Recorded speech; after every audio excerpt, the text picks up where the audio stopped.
What was that?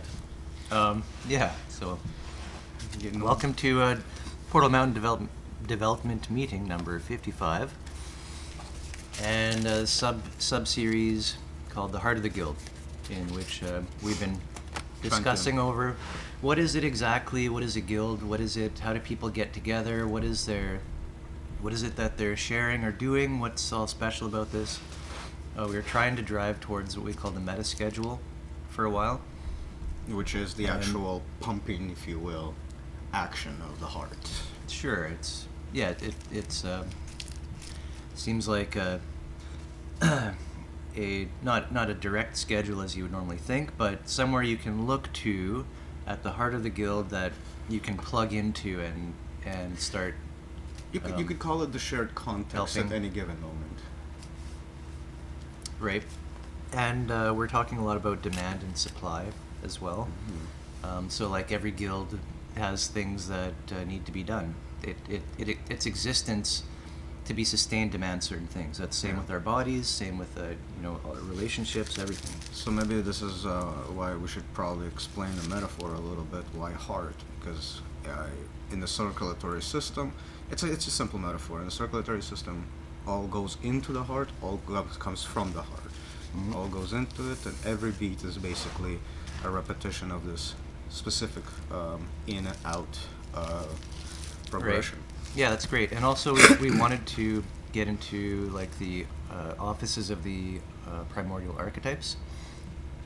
So in other words, this kind of structure, like I wanted to have a clear vision laid out of what exactly it is that the guild looks like, and how do you start one up, and what are the responsibilities of that.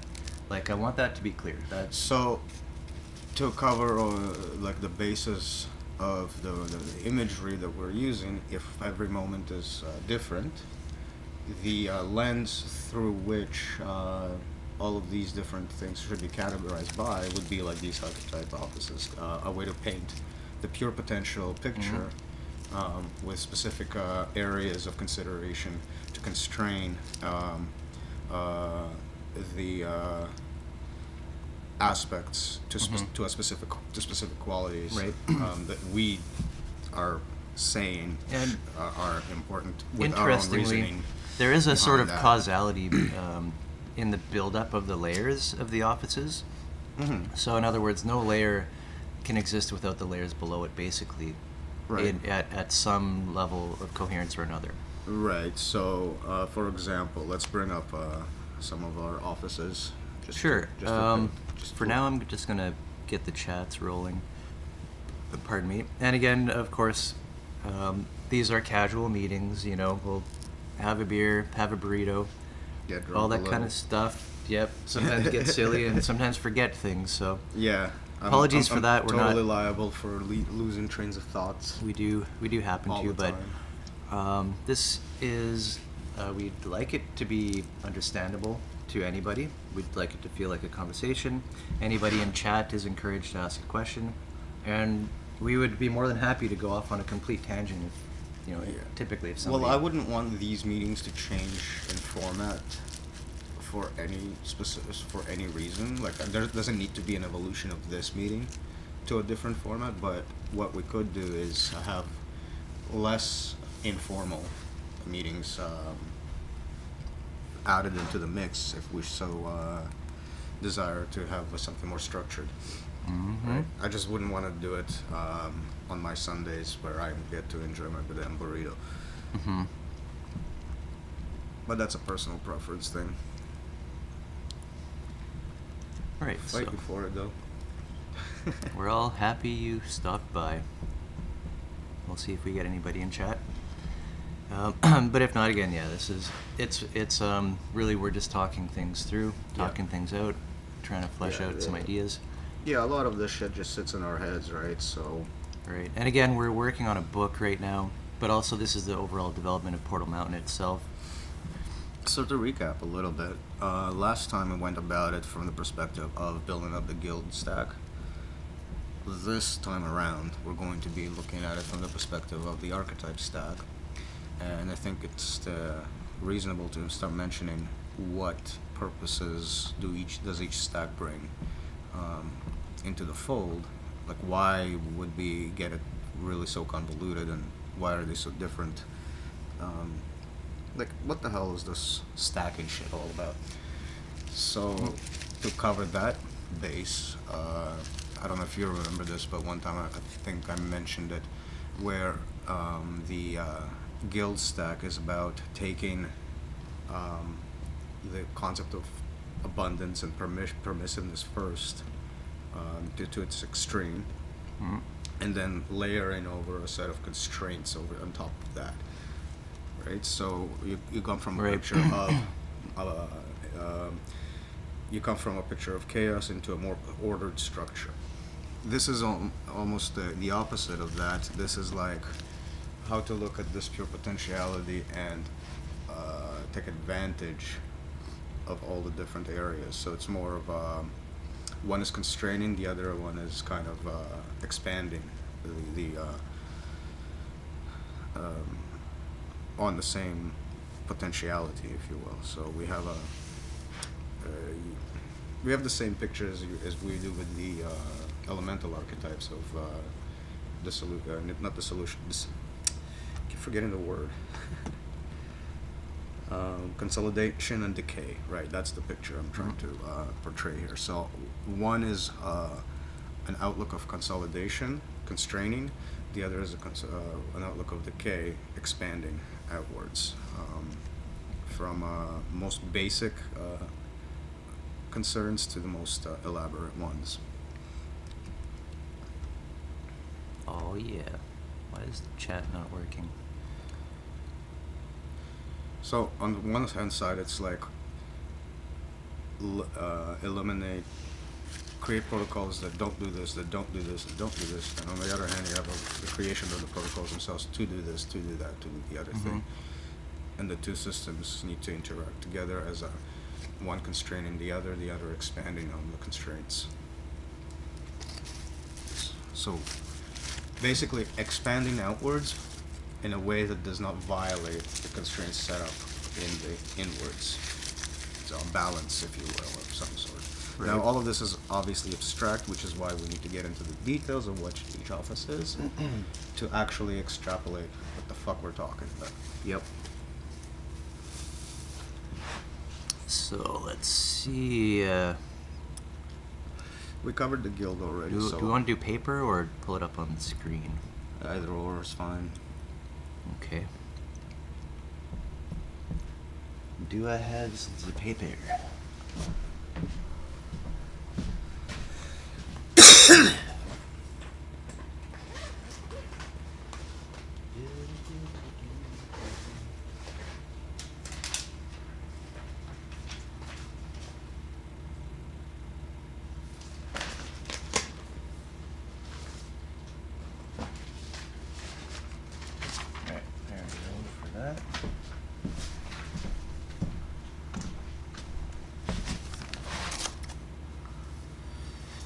So that's, let's see, no, that's our camera is the wrong way entirely.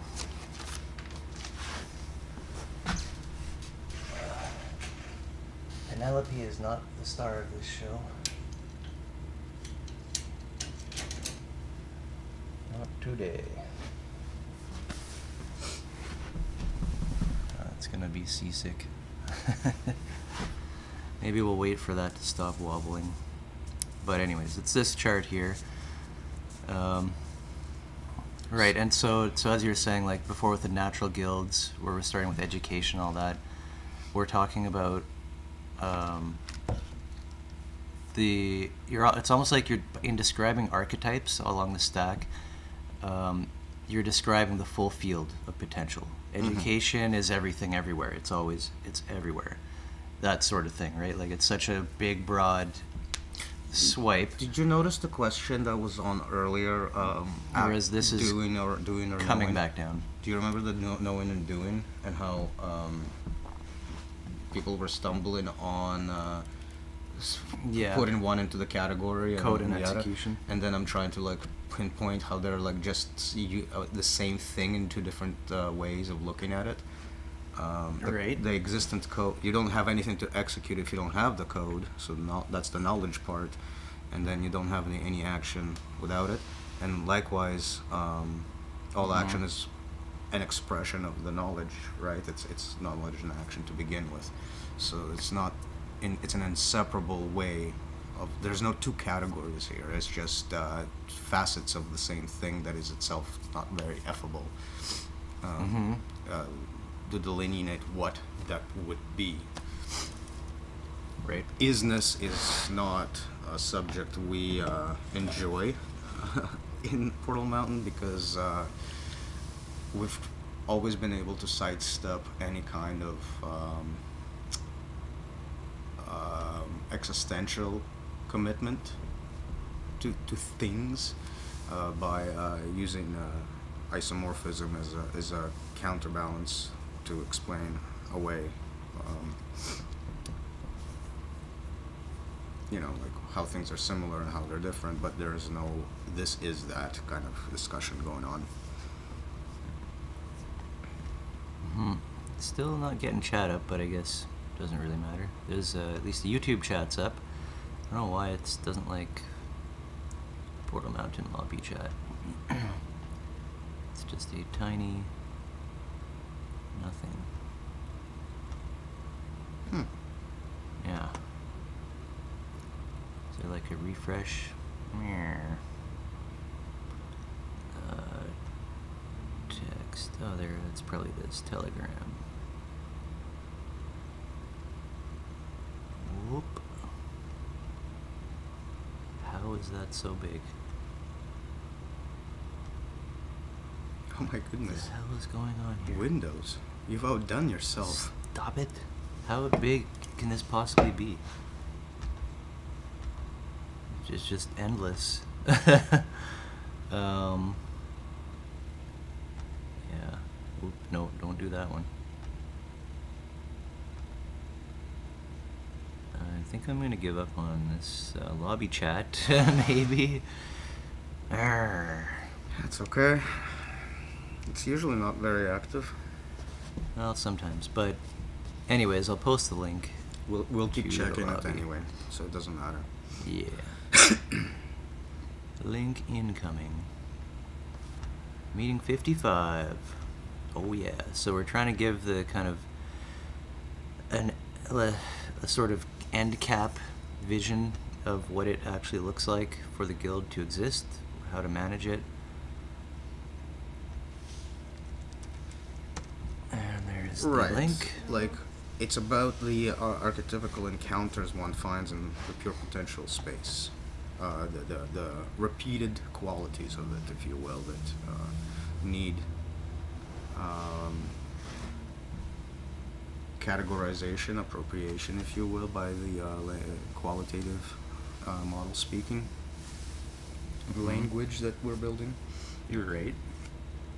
That's really the purpose, is to identify points of concern with the outcome that you get, and it's evident by it starting with uncertainty, entropy.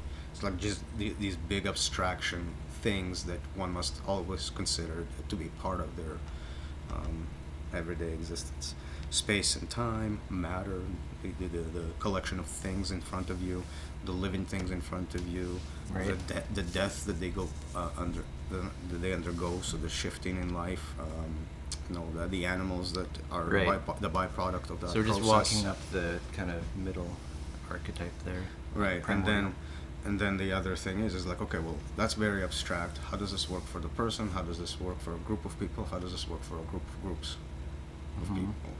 And those are the three ways. And for the person, it's just the things that they do. For the group, it's the offices that they hold, which controls the things that they do, linking back to the previous one. And then management of those offices in a way that, takes the entire picture of other groups into consideration as the environment itself. Right. Sort of like a special group or a special corporation whose target focus is Right, a parallel set of offices, completely isomorphic in that sense. like intercorporate type of. Yeah, and they all link back to Issues. the personal roles and identities and the purposes, relationships, skills, all of that stuff that's mentioned under the personal stack. Right.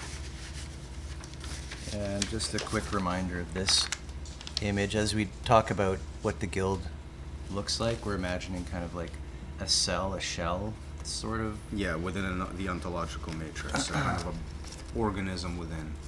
Right. Like, if we were to look at the ontological matrix as purely mechanical contraption due to its market machine influence, this is a way to utilize this, all of the pieces that are outflowing of them, and kind of recombine them in such a way that resembles the life that it itself kind of hides behind the scenes, and from which in it its emerged. operations. So to bring that back out of the mechanism, and keep nature going essentially in the same path as it used to. Mm-hmm. Despite the fact that Right. we're talking about a very technological plateau, if you will, Mm-hmm. in terms of what there is in the environment. It's no longer just trees and dirt. It's, you got a shit ton of metal to deal with, a shit ton of mechanisms to maintain, and so on it goes. Mm-hmm. Not to mention the commodification Well, that's what I'm referring to. of life, yeah. Like the plateaus and all that. Yeah, like it I'm just- can't be ignored. And we don't want to ignore it. We don't want it to go away either. We're not trying to destroy anything. We're not talking about No, destroying we're capitalism. admitting that our environment has simply evolved from beyond having only natural things in it to also technological things in it. And so, how do we recombine all of this sort of mechanical dead stuff back into the representations of the Right. living life before it Right. arrived on the scene? So the way that I'm kind of seeing this is that the kind of capitalist, you could say ideology or way of existence, kind of came out of the problem of like reification of counting, and so which deserves its own explanation again, but Right. let's keep it's the That's fine. it's the That's- same problem. my point there is that once we've hit this, it's like it kind of like it's foundational for millennia now. It's foundational, and what's come up that is sort of a chaos, a soupy chaos of culture, right, and relationships. It's very chaotic. That's the expansion part. We like to use And- obfuscated sometimes. So we're looking at a layer in which that coalesces into something meaningful again. It's right now it's very, everything goes its own way, and there's lots of It collisions. has been doing it for quite collisions, so long that, destruction. that there is no unifying. It doesn't. It seems like that's Narrative. normal too. Like, oh yeah, people. The war happens. Blah blah. Kill each other. That's all Mhm. normal, fine and dandy, right? Meanwhile, it's really not. No, historically, Like- if you look at it, no, it's not. And we're not talking about the noble savage here either. We're not saying that violence did not exist before civilization. Nobody's saying that. What we're saying is that it wasn't the biggest pretext for all human activity, the way it seems to have turned out in civilized society, Pardon. which runs essentially fundamentally on war underneath it, with everything else stacking on top. Because how do you acquire Right. things if you don't take them? Right. And that usually is the precursor to conflict. Hmm. Yes, and that self-other, the misplacement of empathy and sympathy. Right, like the dead resources of the world are interpreted to be what's the self now, instead of the actual people for which the resources are for. Mm-hmm. To begin with, which is a backwards way of thinking, in my opinion, but a kind of way of thinking that has been normalized so badly to the point of where even I, thinking that it's not normal, do think in this not normal way myself, right? Like it's grotesque, is what it Right. is. Yeah. Absolutely. I like colorful language. Mm-hmm. Shit, garbage, grotesque. Lovely. Very lovely. Well, you're not supposed to be comfortable, like, sitting in this fucking goop of shit. That's the point. It's like, you're not supposed Right. to feel all comfy. Oh, yeah, I love this. Right. That little bit of discomfort.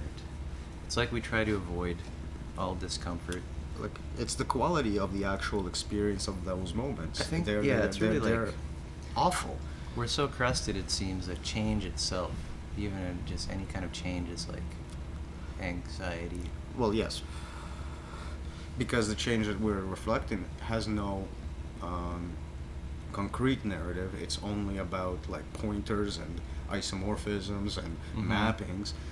Right. It's got nothing to latch onto and Yeah. say, I don't like this or I do like that. I'll reward this. I'll punish that. And also notice the very first primordial archetype mentioned being uncertainty, right?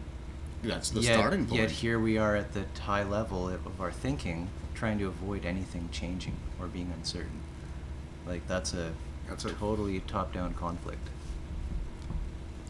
Self-induced. Because the uncertainty doesn't go away. None of the life's experiences show it to go away. Meritocracy is the longer you live, the longer a scam, the more obvious a scam it is. I mean, how many people actually climb out of poverty due to their own merits? Tokens, only tokens. Yeah. It's not Right. accidental. It's rigged to flow that way. Mm-hmm. Kicks you on the way Bold up. claim, I know, but there are Yes. so many fucking Such an edgy take, Shane. there's so many writers that describe what we're saying here in Yeah. much better ways that it's I can't give it justice, but Mm-hmm. And yet we don't. It's hard to find these kind of high level structures, models for how to organize. well, as soon as they come up, what the system is doing is, as soon as that's the tangible thing, is it latches on and punishes for being detracted from the system by it, right? So it's like, oh, so you don't want to work, you want to be a lazy monk sitting out in the mountain, not contributing to society. Yep. Have you ever noticed that that's one of the first insults that people get for trying to do something different with their lives? Mhm. Yeah, and we were talking a lot about like gift economy versus market economy recently, and that's it. Really, that reaction comes up every time. Like when you're talking about like voluntarism type of stuff, like. Mhm. Oh, well, nobody would want to work. Oh, so literally we're all just going to lie down on our backs until we die? Like, We didn't just because do- we're free now, that's all we're we going to didn't do? we didn't do this for millions of years before civilization. Why in the fuck would we do it now? Yeah, it's so funny. Like, what kind of human are they talking about? Agent Well, of Bubbles course. just can't help himself. Well, of course, they're only talking about the systems man, which would be lazy because the only work that is ever done is meaningless. So yeah, you kind of what you're saying there is actually a backwards admission to how flawed the entire setup already is. Right. Because you already know in your That heart of nobody would want hearts to that be nobody doing that. wants to do the meaningless shit that they're doing now, Yeah. which is what they are, which is what this is really saying. But would they not do anything? That's actually not feasible, because what do people do when they don't have anything to do? They do stuff. They figure something out. They get Typically, yeah. creative. They have energy. They have impulses. They have desires and all of these things that always have been there. That's why we got to have a civilization in the fucking first place. So yeah, it's a backwards way of looking at the problem. And instead of seeing it as a problem, it's like, why are we doing so much meaningless work to begin with that nobody wants to do? You shit on the people for not wanting to do meaningless work. Instead, opting to continue to do your own meaningless fucking work in the same And breath. it's interesting how that meaninglessness seems to pervade everything, to the point where even when you have your free time, you'll just be bored because there's nothing of meaning, because anywhere. once you stop producing, the only thing you have left to do is to consume all of these produced things. And if you can't afford to do that, you're Then just bored. The kid can't really do anything. Right. Yeah, so it's like a capital-induced depression. Right.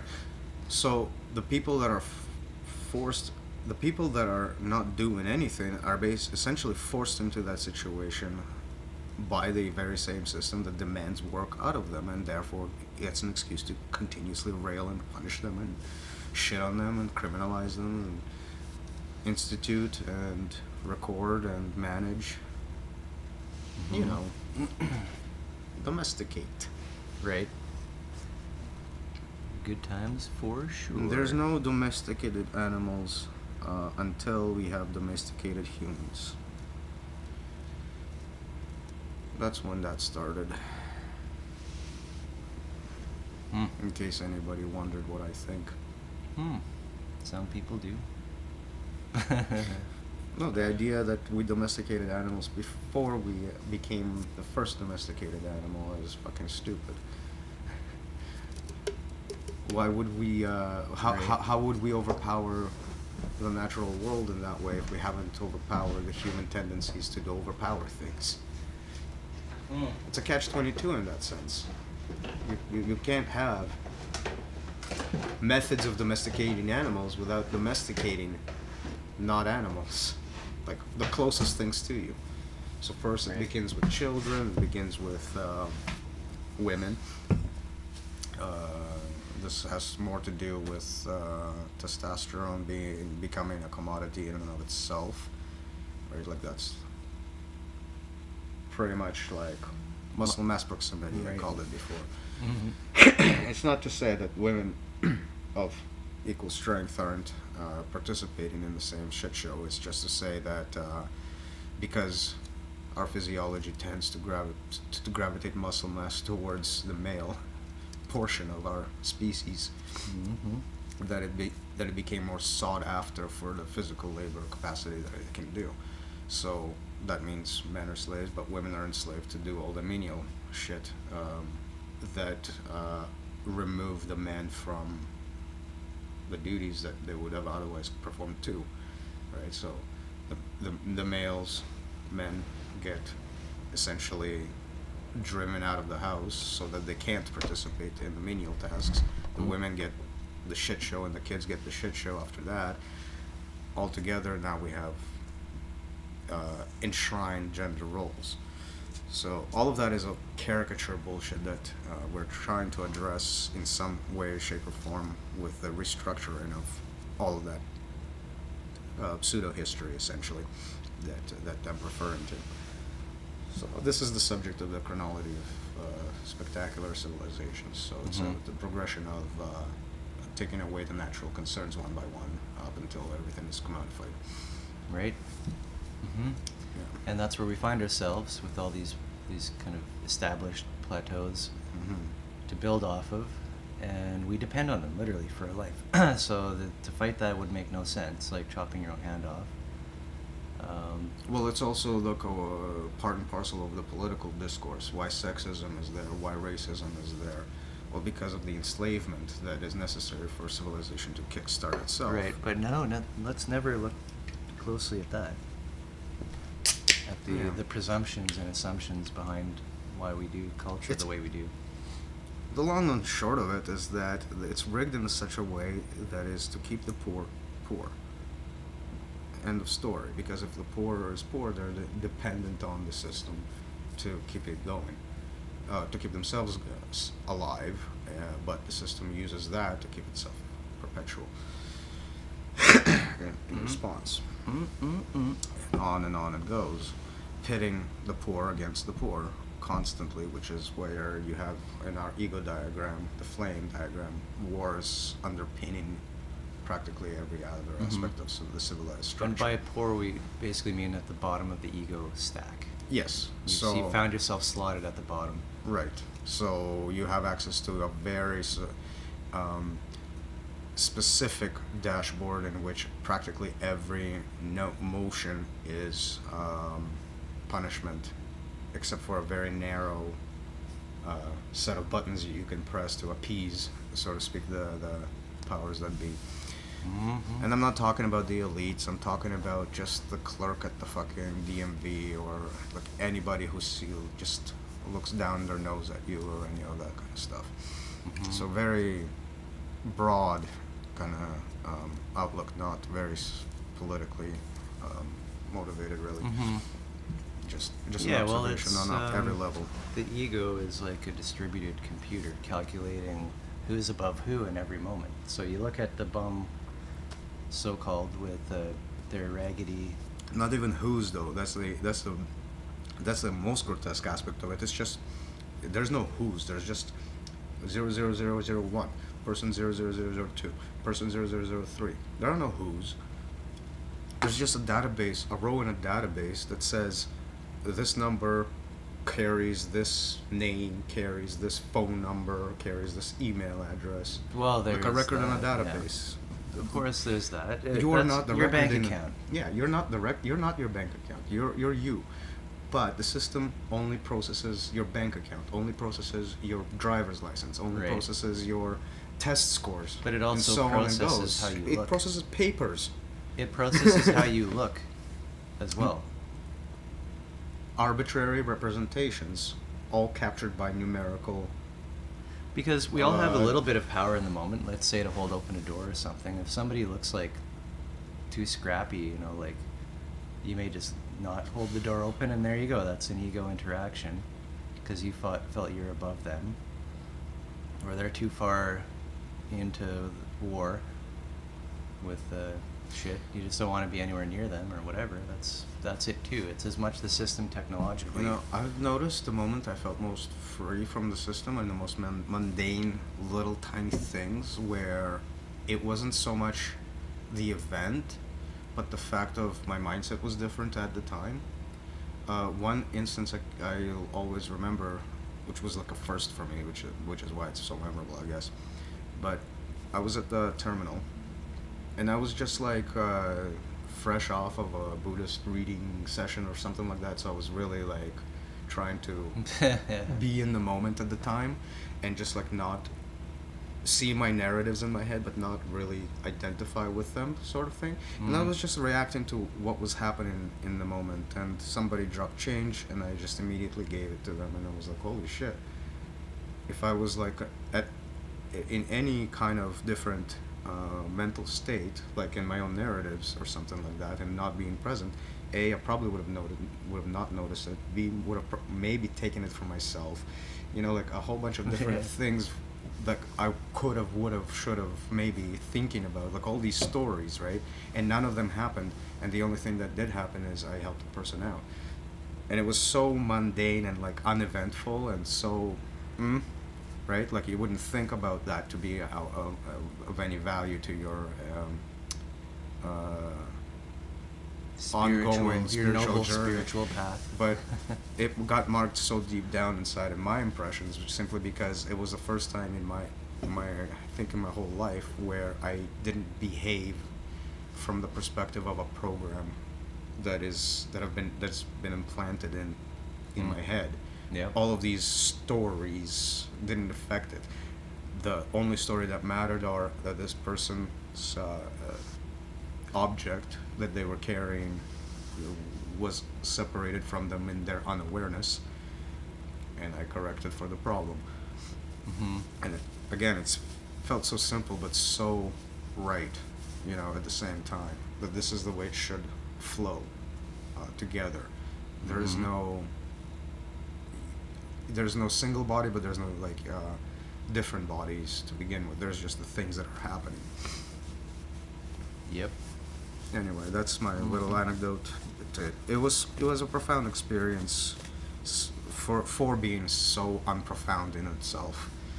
Like that in itself made an impression as well, for it to be so simple and not. And it's not like any of those things that Pardon me? legendary, you know, like feelings of accomplishment and all of these kinds of feel like emotionally driven, almost drug-like sort of cocaine. Right. So to me, that sounds like You were in that moment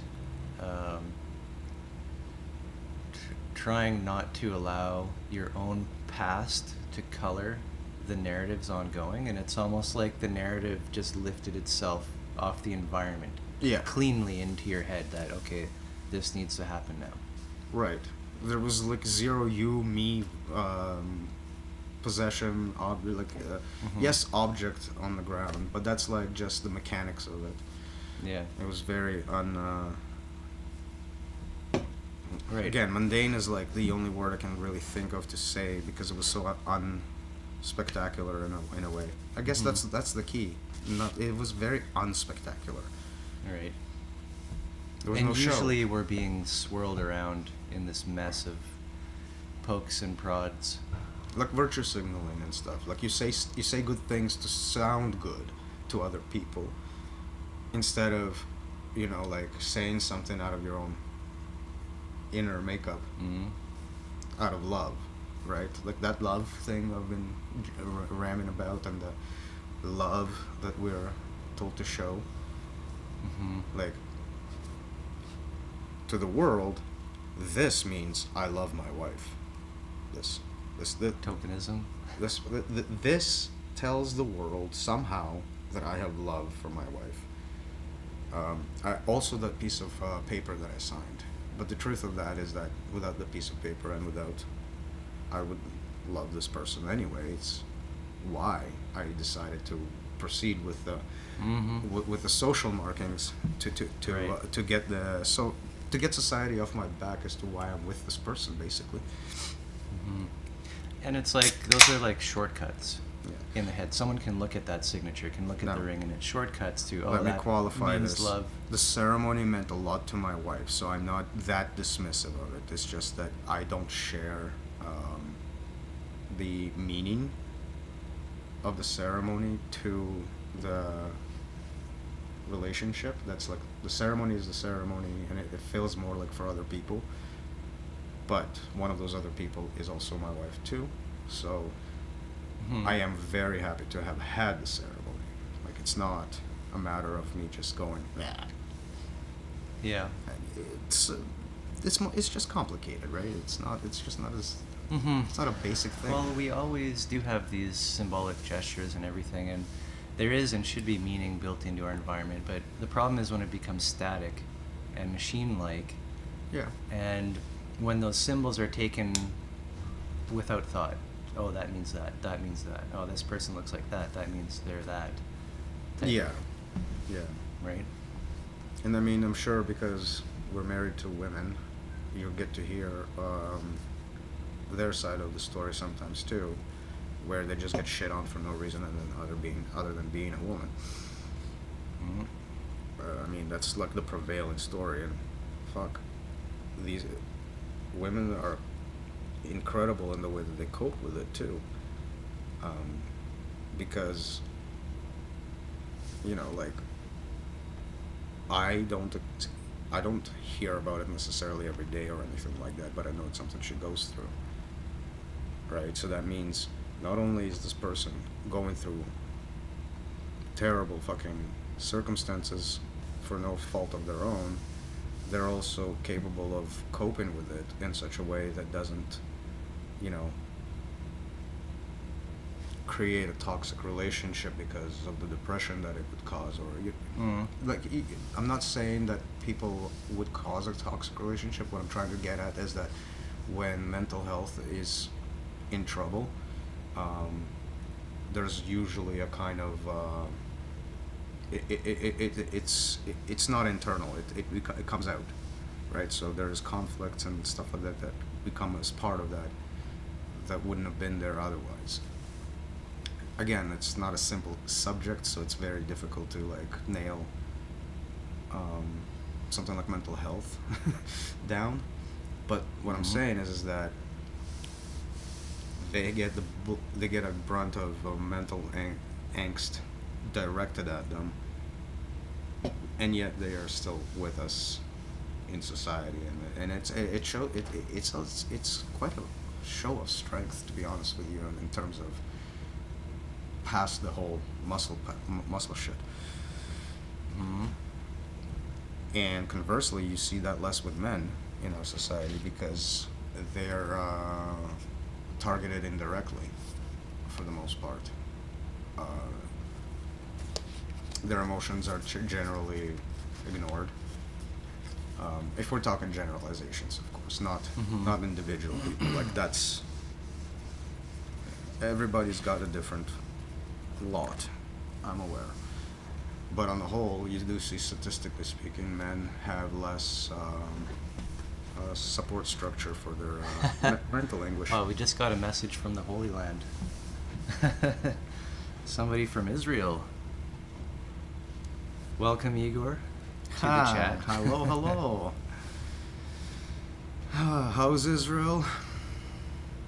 We do good. Talking about life as usual. Yep. In case anybody is curious, that is my father. Mm-hmm. Good to hear from you. And he's doing important work for the family. Mm-hmm. In the Holy Land. Yeah, just a few loose ends. Finances are... Oh, somebody else showed up. Oh, Who wow. that is? More companies. I know who that is. I know. Everybody's showing up now. See here what happens? Mm-hmm. We try to have a meeting and...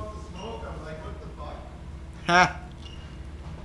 Oh, you didn't see my... You could fucking sneak away a session. You didn't see my car, eh? It's not there, that's why. It's a Sunday. Fucking top secret meeting. Yep. Yeah, man. For Right sure. on. Yep. How goes it? Pretty good. Fine. Pretty good. We're Fine trying well. to get to a point in our little discussion. The heart of it, if you know what I mean. So showed up right in time. Yep. Yep, and we were just communicating with the Holy Land. Oh boy. We have an intercessor. By the name of Igor. Interceding for us, for God. Okay. Oh, Igor's on the... He on just the said side. hi. Igor typed. What's up, man? Good times. Yep. So yeah, ego, capitalism. We're at this plateau where it's so easy to not see each other right for who we are right in front of each other, but to use this kind of ego, like, oh, are you above me? You're below me. That's how I'll treat you. If I think you're above me, well, I'll give you some respect. Even and equal. The word equal is in there too. That's so possible. They're both like all three tiers Sure, yeah. covered in that. The issue being that there is a comparison to begin with. Oh He said hi, Dust. And Igor is all about the ism schism. Ism boy. schism. Oh boy. That's right. And didn't Bob Marley say that? Yep. The ism schism. That's true. That's the big thing. That's what it is. Ideology, reification. You know, taking things for real instead of just being dynamic, like to language and things. Right. Very good. Like, for instance, situations change. If you need to take a shit, the bathroom becomes very important to you. But if you don't, you kind of don't care. Right. So you gotta understand that when you don't care, there will be a point that you might care. Right. You're looking out for your future self. So Future it's- self-interests. So this is what we're trying to say is kind of like a heartbeat. Each moment, it's different because the previous moment has already happened. It feeds into the next. Right. So it is the same in the same sense that it's a moment as well, but it's not the same in the sense that it's not that moment, or the other Right. moment, or that moment, or any other moment. Mm-hmm. Each moment different than the next. Yep. So we were actually trying to get into today about the guild, what it looks like. Oh shit. You know, starting up a guild, how to do that, what the Get our different offices in place. the different Very nice. offices to be taken care of. Right. There's a lot Oh, to Igor's it. calling. Oh yeah. Oh nice. You put him on speaker now. Hello?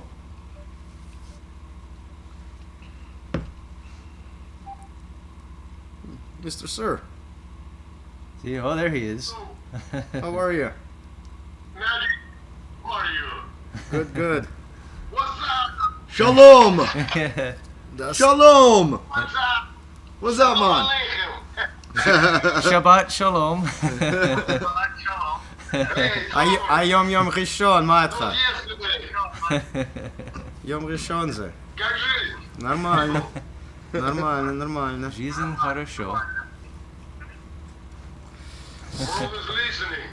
Ага. Nice surprise. Как у тебя? Nothing Sorry really. for interruption. No, it's Sorry fine. for interruption. Nobody listening anyway. I'm alone. It's just Who's Eva. watching the show? I thought I will interrupt. He's interrupting himself.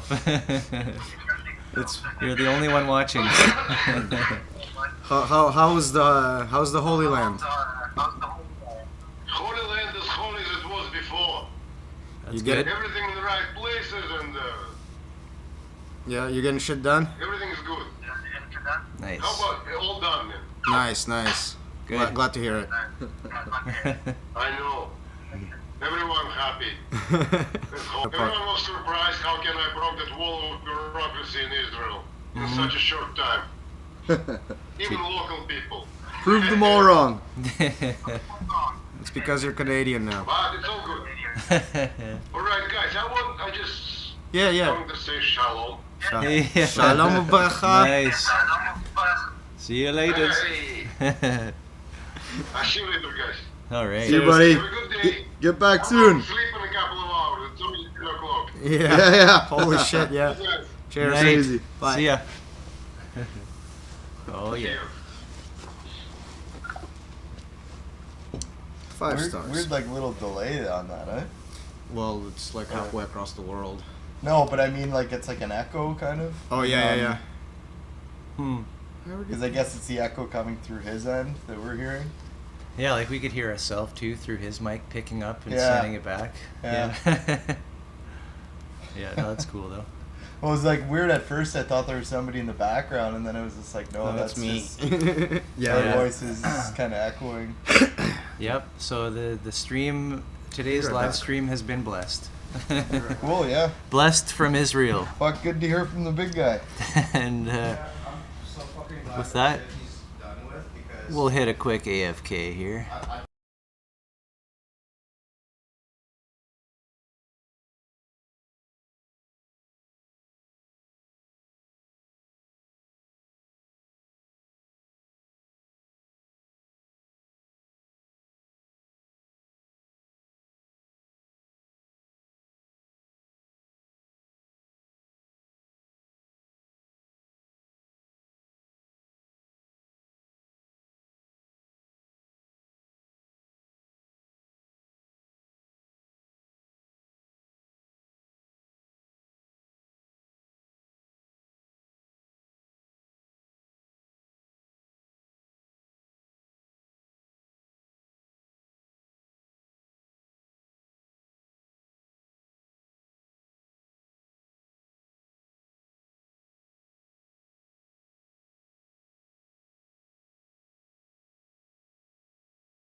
Hey Talk. guys, sorry.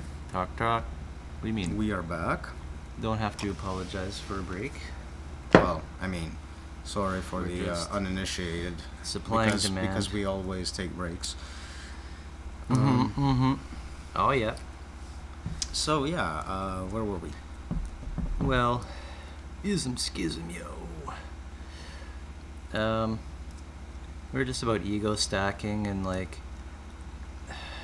it's so really mundane. Like everything we're talking about here all kind of comes down to the dynamic relationship between your model that you have in your head and the world out there.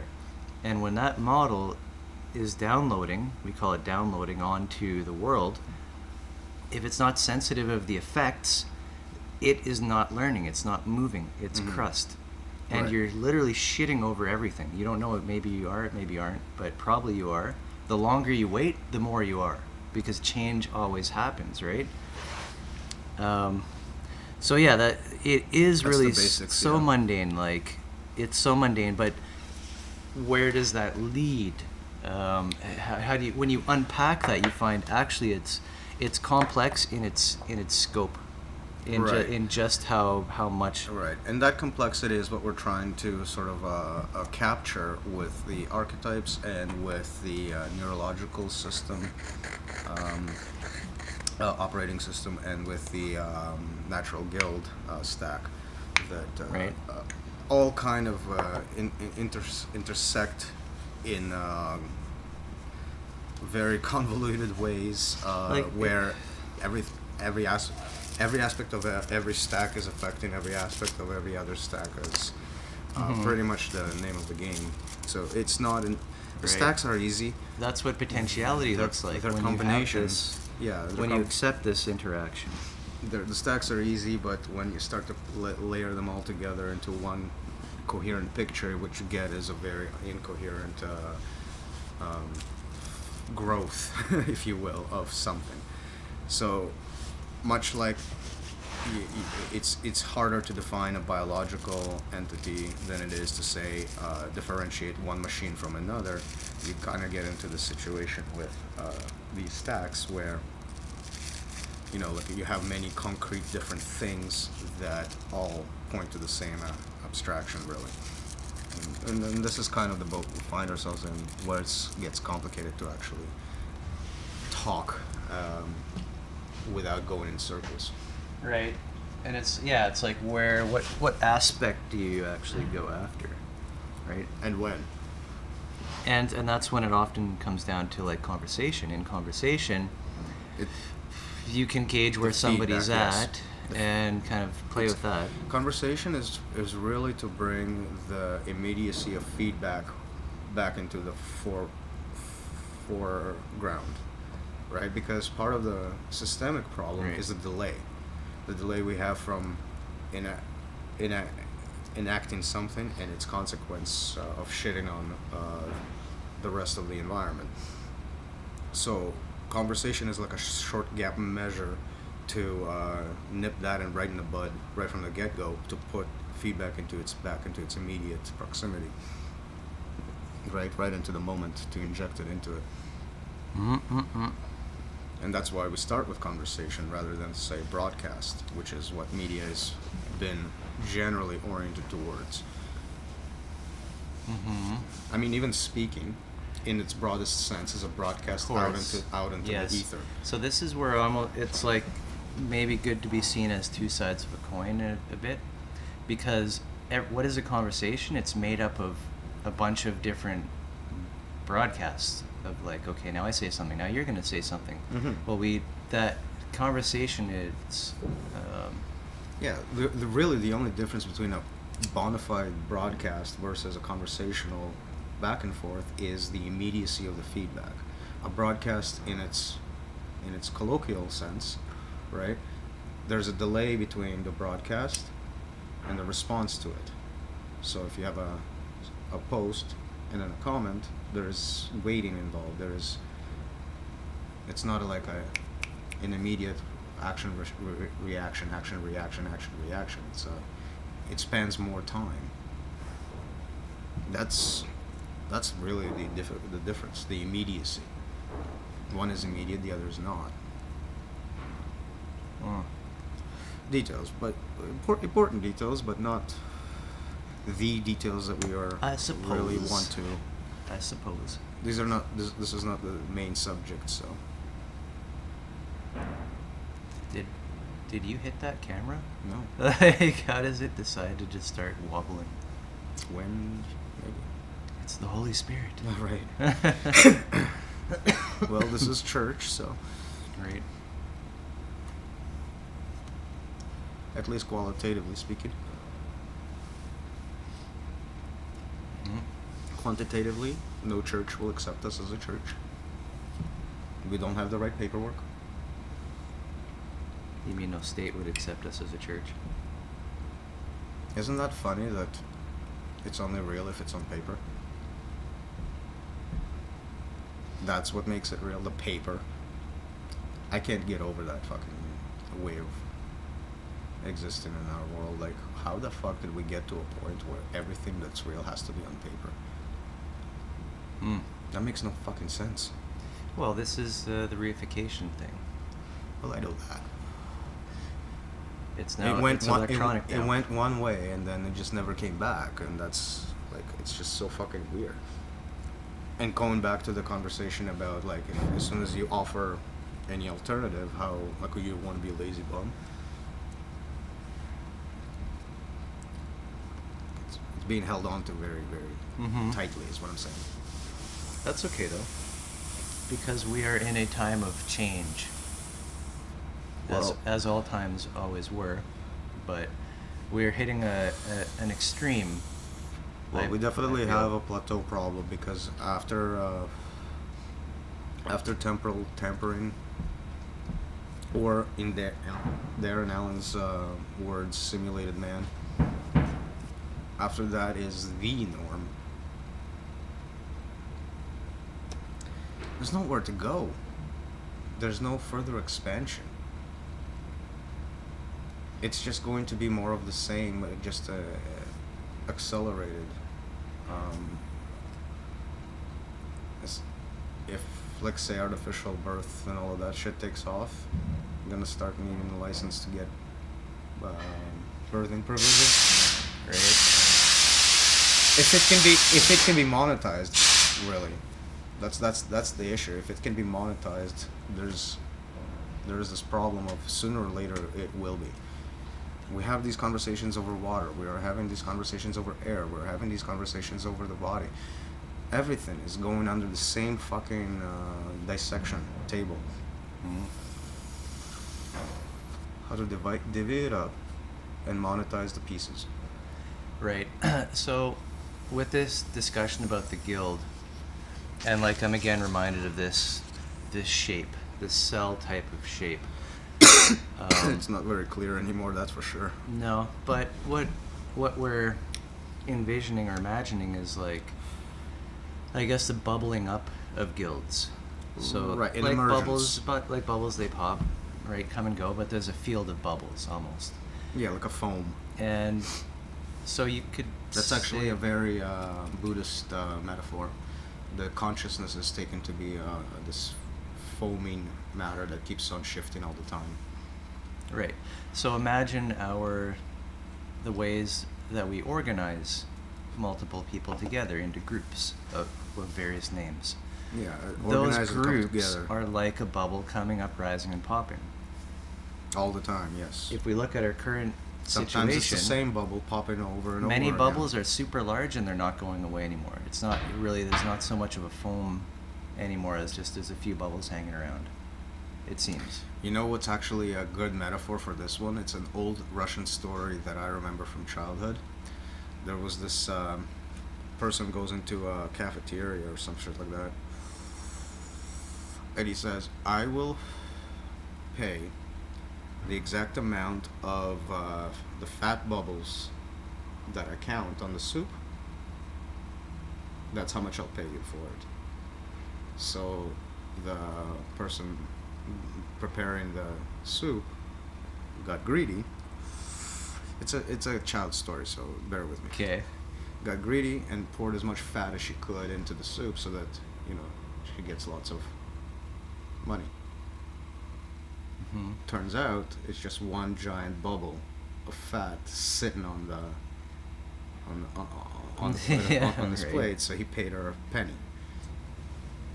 Right. Well, So they you agreed.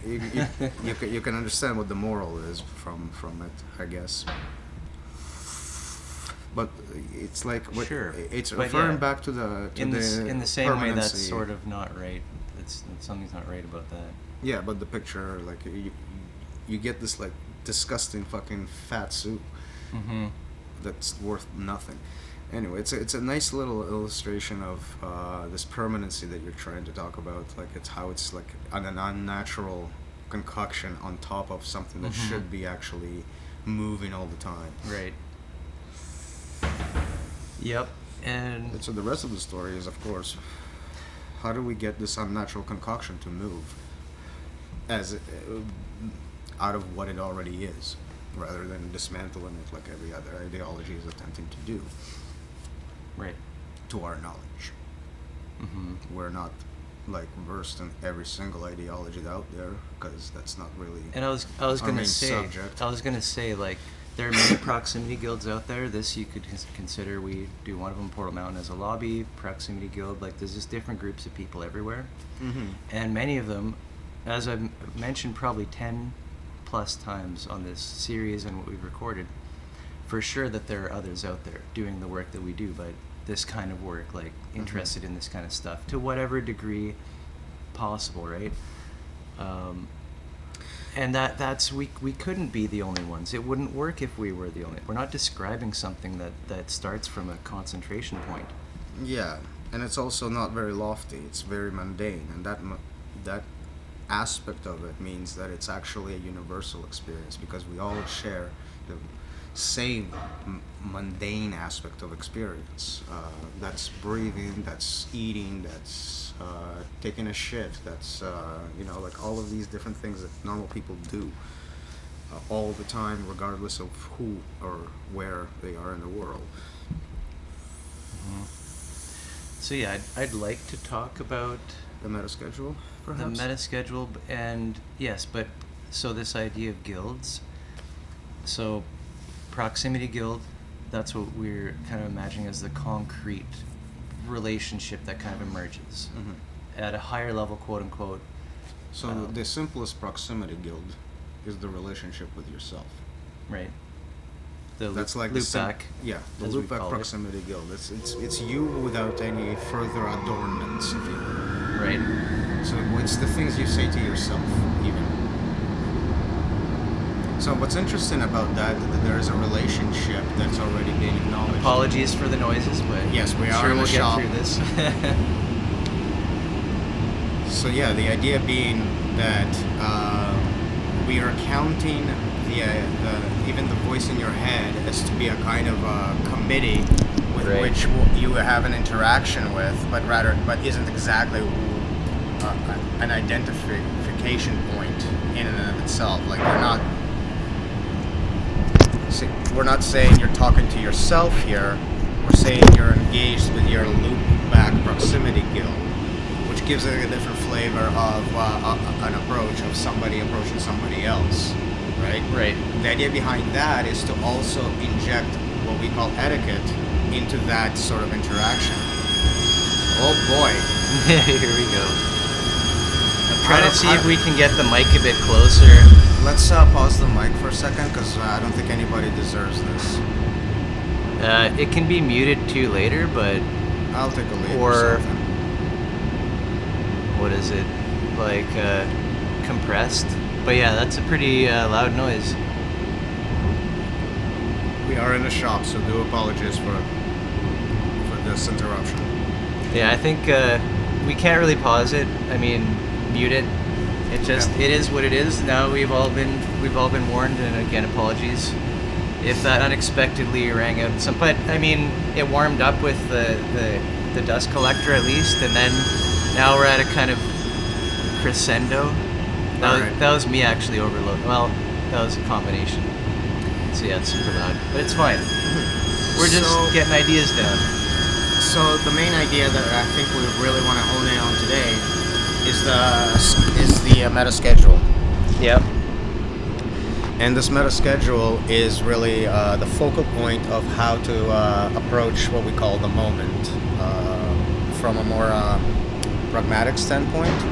So we've been babbling abstractly about this thing called the moment that stitches together to create the dream, which feeds back into itself to create further moments in terms of itself, and on it goes. And this is why one moment is not another moment, but at the same time connected to other moments. And now, you're implying here, I think, that there's a history to every proximity guild, which is its context in a sense, Right. and that's what's And that history is of its emergence, essentially.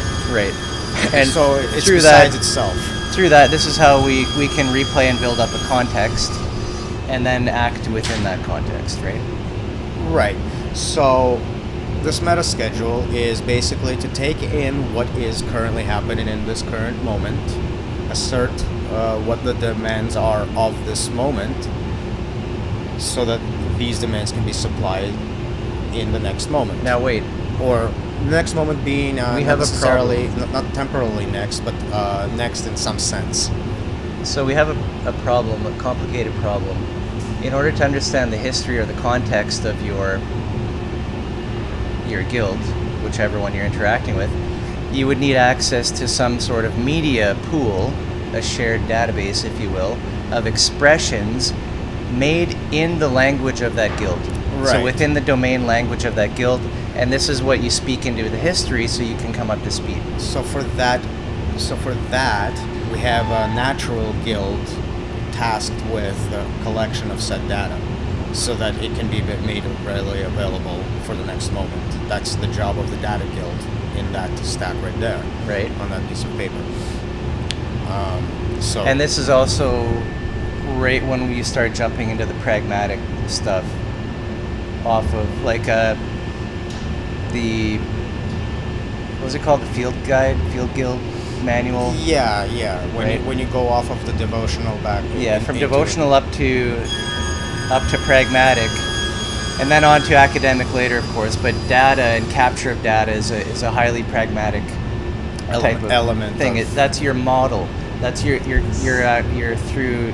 physically mapping. You're creating a map, right?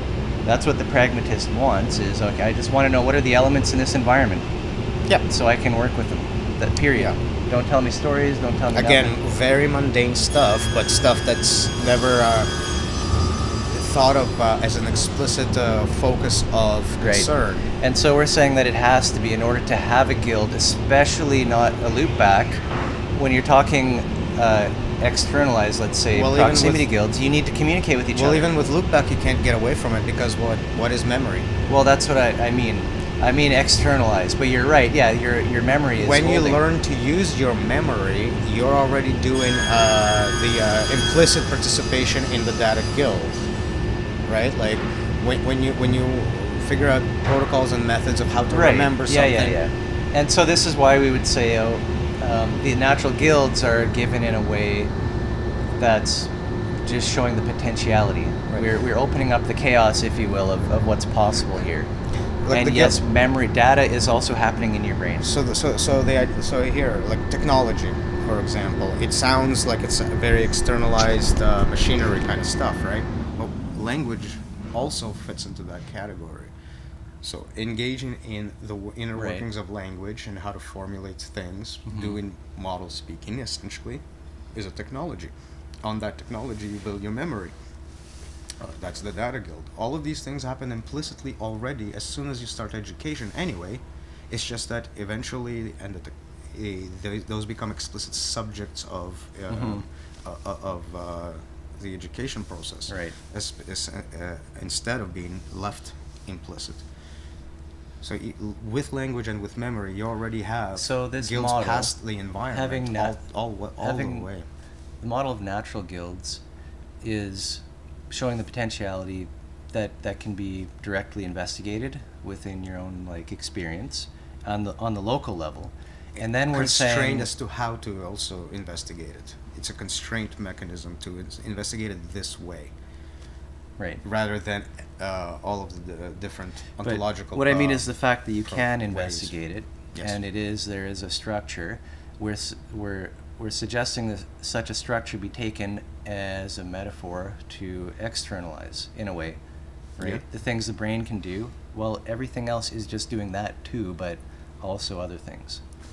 Like that's the inner reflection and the outer. There's the isomorphism. That's an interesting comment, because that's also ties into why there's this overwhelming feeling in the previous religious movements, like I'm talking 2,000 years ago ones, that were very powerful. The Hinduism, Buddhism, all of the main ones that came out from that milieu in the East. The axial religions. Because what they were saying at the time, if you recall, things along with everything is one consciousness, right? Like all of these kinds of unifying statements, you kind of hit on a note that reflects that. Differently. That's what you're they not meant. You could You're not say, saying maybe. Well, no, they meant that, but they didn't have that technocratic, technophiliac language like we do, that uses processes and protocols and all of these kinds of words. Just you wouldn't have, even if you understood it, there's no mass adoptability to a message. If you notice, we don't use the Back word then. consciousness as a model term at all, because it doesn't say anything. In the modern language, the Yeah, word it's just consciousness doesn't refer even to worse than anything useful. that, the connotations are endless. We can only really talk about consciousness in the same way we talk about love, in the same way we talk about justice, which becomes these nebulous things that are always happening. What? Right? Like to the quantitative mind, Yes. that doesn't mean anything. And that's giving it a certain meaning that has that inner reflectivity, which is why you get the But it only exists within the realm because of that meaning. when somebody goes they're not supposed to just go they're supposed to fill in Reflect that something. blank with the thing, like Yeah. And with that, another break. the is in participant will order. always miss that, the member will always know that. And with that, biology calls again. But of course, be right back. Nature. Mm-hmm.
Oh, good.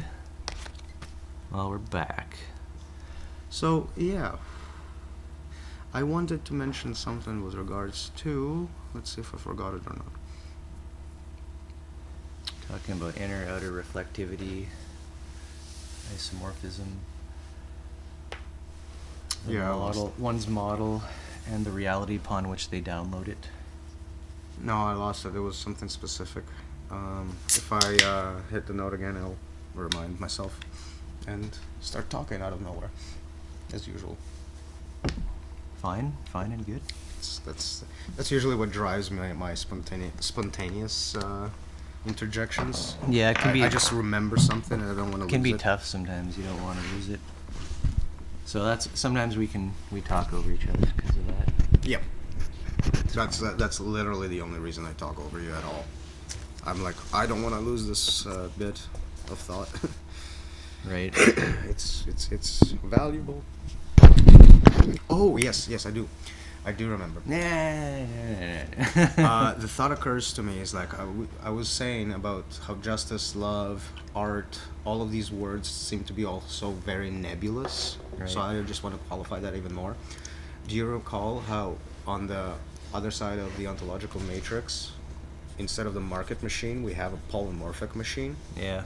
So this nebulousness and this polymorphism are two sides of the same coin. Yes. So it's nebulous because it shapeshifts. It doesn't look like one thing. It looks like many different things in many different ways in many different contexts. Yeah, that's really weird. That's why it's really weird. nebulous. And because so, it's polymorphic. If one were to complain about something being nebulous as a problem, they're literally complaining about in this case, like the openness of the model, And to pull in the context. And its inclusivity, which is contradictory to systemic it means thinking. It's what the structure that's being conveyed through a model is part of an ever-changing thing. It only ever can point. No. If you're an agent, then you're working through the exclusivity model, right? This does not belong in the group. So everything, and this what's expected is explicitness explicitness. Seems like a completely at odds with the way you're programmed to reflect. Yeah, it. that is interesting. So, Grandmastery, same boat. It's polymorphic concept. That's why they all are the same different isomorphisms between each other. Love is art, is justice, is Grandmastery, is this, is the, all of these ises. I'm not saying that they're the same thing. They're just reflections of each other without anything being there at all. Specifically. Pardon? Now try to squeeze meaning out of that and quantify it. Yeah. It's only reified by itself. It doesn't get reified through going through the layers. You just need the protocol interesting at the that top. we've hit onto this kind of really core key thing. And what a live stream it's been so far. Nice meeting. Good meeting, buddy. So far, except for the high five. There we go. That was pathetic.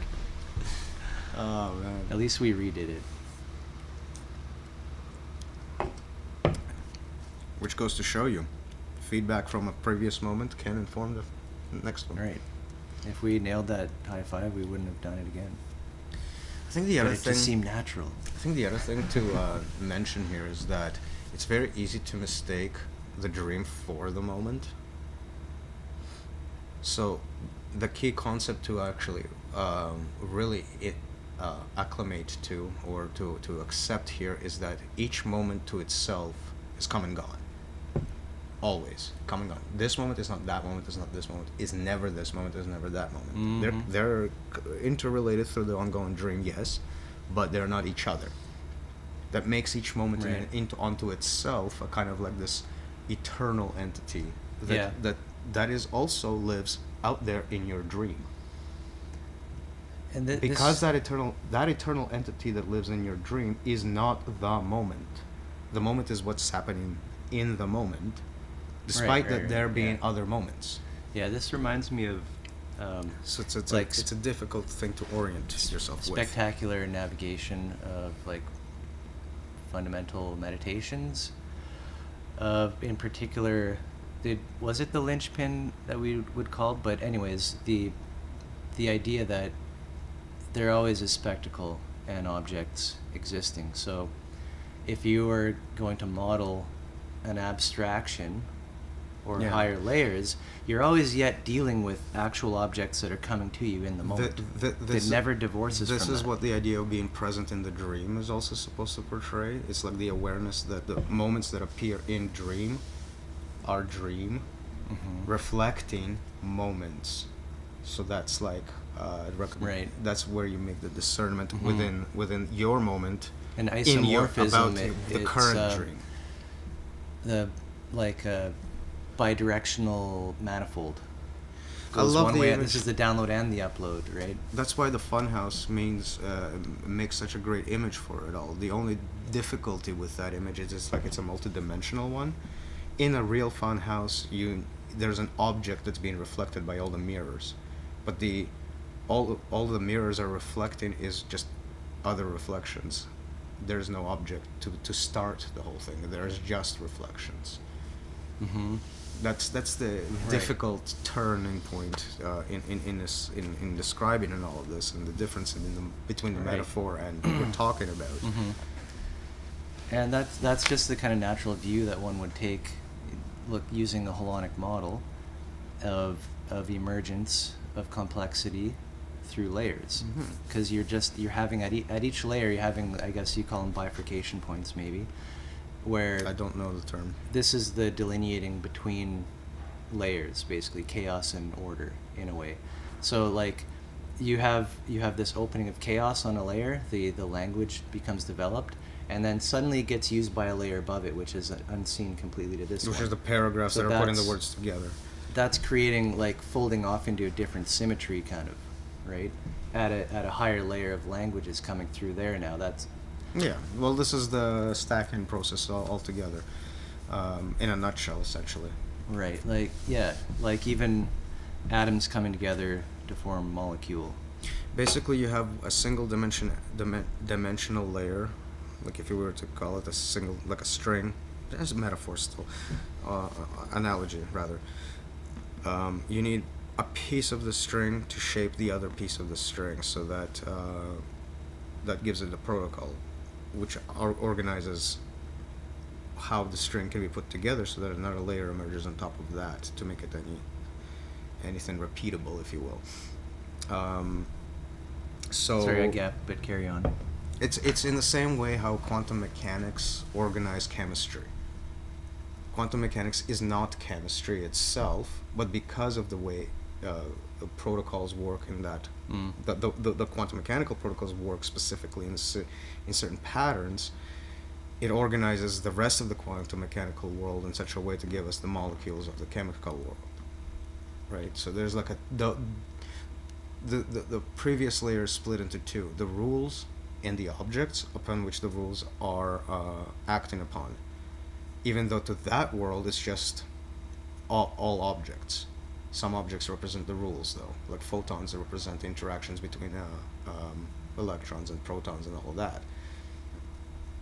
So they set up a kind of a protocol how these objects can clump together, and it's through those protocols and the accumulation of those protocols on that layer that we see an emergent layer on top with its own rules laced in those rules, but not being those rules. So the clumping together looks very different, if you will. Like we have objects. And it's interesting the implications of that, because if you're going by that kind of order, it implies that there are already so many, let's say, unwritten rules, which are really written. They're you could say literally causality written into the fabric of existence, of the stacking of complexity. Or existence is like some bonum of causality itself, because that's all the only causality can only recognize causality. Right. And my question then is and yet we still ask, what is the meaning of life? Right. There's that disconnect. But let's take it even more basic. I love this example. How do you know there's a particle somewhere? just in physics, nor like the regular easy 101 high school answer. Through models. We're not the well no, you hit something, it does an effect, and by that effect you're predicting that the particle is there. Like the particle accelerators spin gold or some shit like that and smash it into something else, and then they read all of the effects. What my point is that you only know that something is there by its effects on something here, and you only know that something is here by its effects on something there, meaning you never really know anything in and of itself from where it is, only through its interaction with other things can you extrapolate that it is there. Right. So we have this sort of conundrum going on. That's what I was thinking. Like you're stretching through a model of language of what you're theorizing things are in existence to that point where an atom is part of that. So the only thing we refuse to do that most ontological, ideological systems do is pinpoint an ontological entity that is not known to be there through the interaction of itself with something else. See how like the positing of consciousness, or the positing of God, or the positing of any kind of ontological basis to any of this sort of tries to move away from the picture in which you can only recognize something out there by its effect on something else, right? That like this interwoven sort of altogether stuff is trying to say that there are entities between these points of things that do not exist by being reflected elsewhere onto themselves, right? And that is the point where I've always refused to inject into the ontological matrix. Like that is basically the fake dream part that is injecting these fake things into the dream. Kind of didn't fully follow, but starting with the premise that you can only recognize the basic particle by its effect on other particles. The notion of a god or a conscious being or anything that's onto itself is like putting a particle into that system that is not recognizing itself through its interaction with other particles. Like its effects are somehow beyond the other way of looking at the particles. okay, I think I see a basic theme So of a self-similarity. Yeah, and experientially speaking, you can't tell that an object is there unless you've seen it. We're trying to say an object can be seen without the fact of its interaction with other particles, aka outside of space and time, outside of the causal network that we just said only works this way. You can only know that something is there because it affected something else. Mm-hmm. And you can only know that something else is there because it affected something else, and it affected something else. You can only see something because it affected your nerves, because it affected the other nerves, because it affected the other nerves. Right. There is no thingness in between any of those things that are not effects of something else. Mm-hmm. So to posit something outside of that mechanism Right. is like to just invent an object that doesn't do that. And that's kind of like classic ontology. Right. And this is where I'm saying this is the mind-body divide. Mm-hmm. Right. Right, to not see that, like the hard problem, the issue going through consciousness, if you will. I should have led with that. Holy shit. Down the layers, like the neural operating system layers, all the way down to, the there's this disconnect biological, the between cell. the actual observational feedback that you're getting from the world, in which literally the existence of anything is juxtaposed upon the existence of everything else around it being affected by it. Otherwise, how would you recognize it as something separate from any of these other things that it's affecting? It'd be nebulous again. It'd be foggy. It'd be impossible to discern. The fact that there's discernment to begin with is the speaking to those things. That's what discernment is to say what affected what. Mm-hmm. In a separate compartmentalized sense. So, like, Buddhism is almost like a technology, it seems like, or like whatever you would call that kind of, like, categorization of phenomenon. Yeah, that's the not-self ideology And of it. I think the fact that we all, in order to even communicate, it proves that we all have these facilities to think, right? Yeah. And so we're sharing most of our DNA to do these things, and we know we're all doing them. Not to mention And there used to be multiple human species. so we're all kind of subject to the same basics of phenomenon. Well, yeah, I already mentioned breathing, eating, shitting. So, Like, yeah, like I know this is crude. to me, that kind of stuff is like a technology. Yeah, to reflect that back. Right, and it's very easy also, that kind of explains why it's so easy to confuse or not get keyed into what is it you're supposed to be comparing this model to. So a model is presented to you. What are you supposed to compare this model to? Well, yeah, the issue is that you haven't been given anything to compare it to beforehand. You can only really compare it with your own internal experience of moment to moment, Okay. watching the dream go by, and then And even that saying would to just yourself, does confuse this most make people. sense, or does this not make sense, and then feed that back into whatever. But it's really tough, It's and a there- tall order. Now we're getting into Tall like, order is a term I now. bet, like temperaments and whatnot. Yeah, and Like just what, and that's on top what of this. even like you can't it can't just be all the same map for everybody. Right. The same material. So that being like this uncomplicated in itself, now we're facing this temperament problem. Now it becomes a lot more complicated. Right. Ingress, even more complicated. The other stacks, the archetype stacks, the natural guild stacks, the neurochemical operating system stack, all of these things now complicated to shit, you know? So yeah.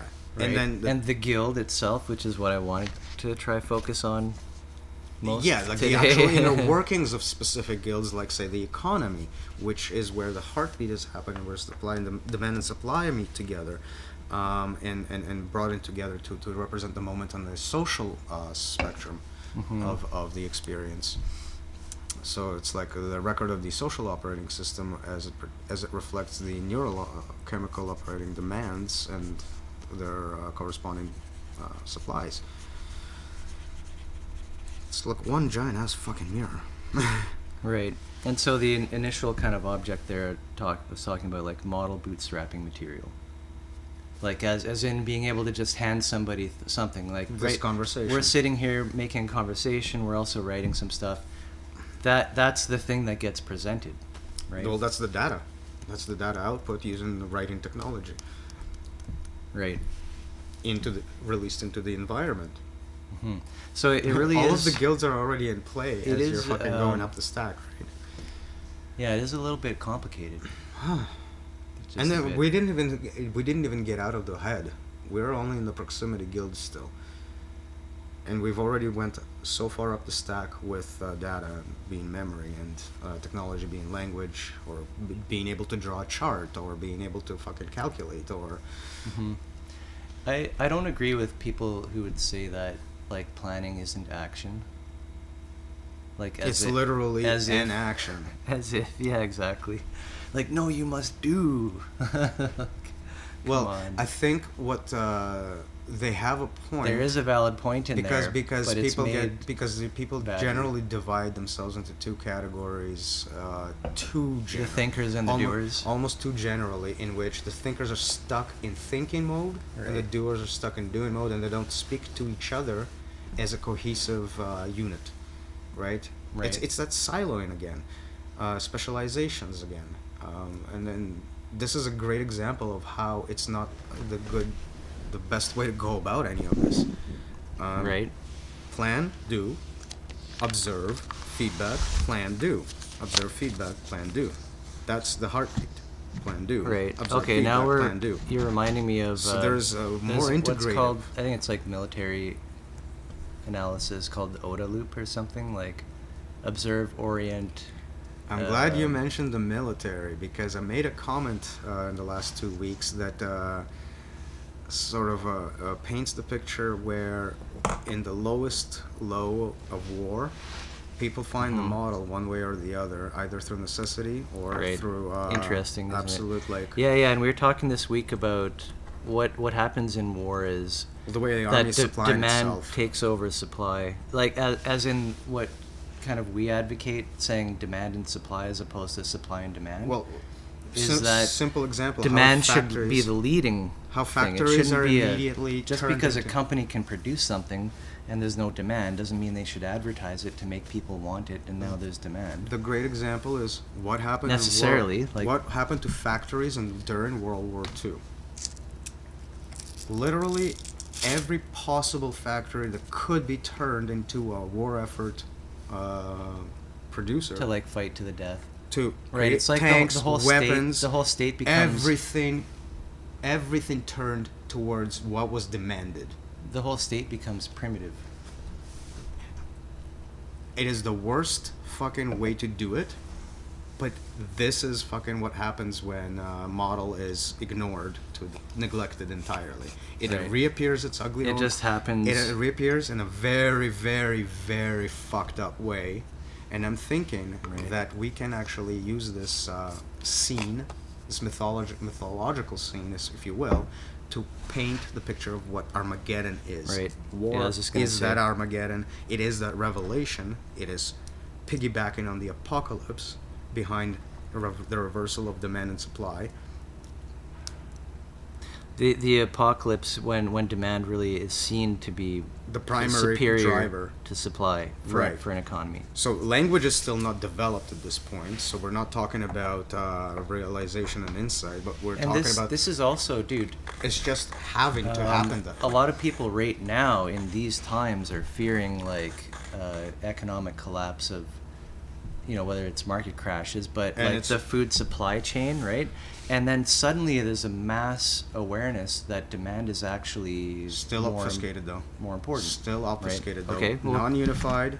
It's like pictures and Right, yeah, in yeah. different images of the model. No, of course. Popping up, But but you're really bringing up not the potential here for demand of the model. That's what you're trying to get to, I think. the underlying environment in which these things happen is so toxic to it though that none of the emergent bubbles last at all. It's another reason why something like Portal Mountain is not best, but much easier to do if you're upper middle class. You don't have a lot of existential concerns to deal with all the time, so you can spend the time to like really dive into your own mental masturbation mechanics, But and spend time there interestingly, though, without worrying about feeding yourself. there is a process ongoing, or tendency for those most shoved into war to, by necessity, to begin to witness their own demand resurging, I guess, and be able to kind of,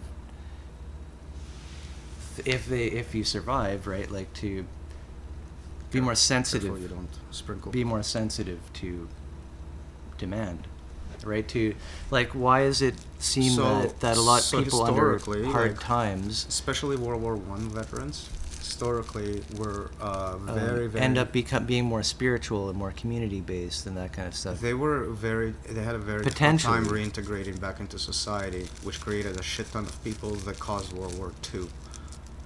Basically, like if you actually Who was watch integrating? the World War I was the very first industrial war, in which killing was an industrial proposition.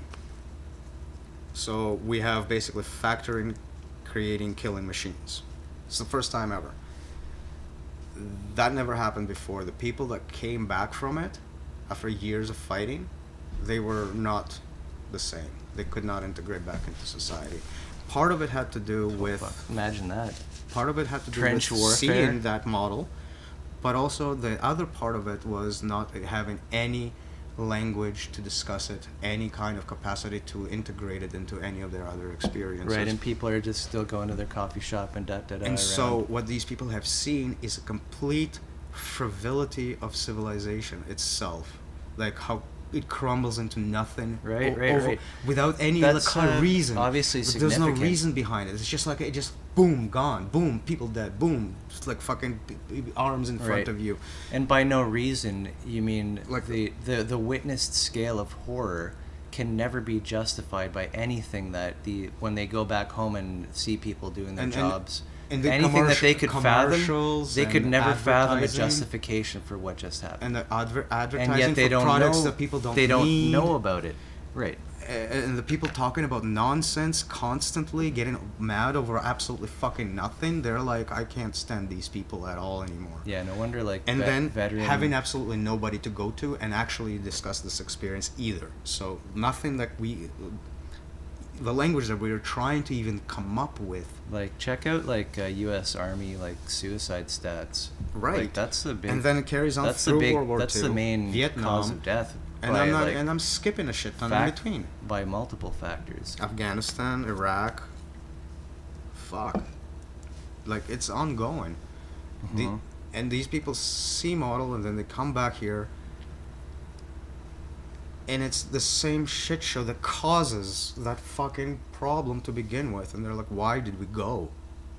Right. Like, how many times have you heard that sort of sentiment of the people like, why the fuck did we do this to ourselves? We thought we were going on an adventure. We were fed a whole bunch of shit by the higher ups to like glory and honor, and then Right. you go through the meat grinder.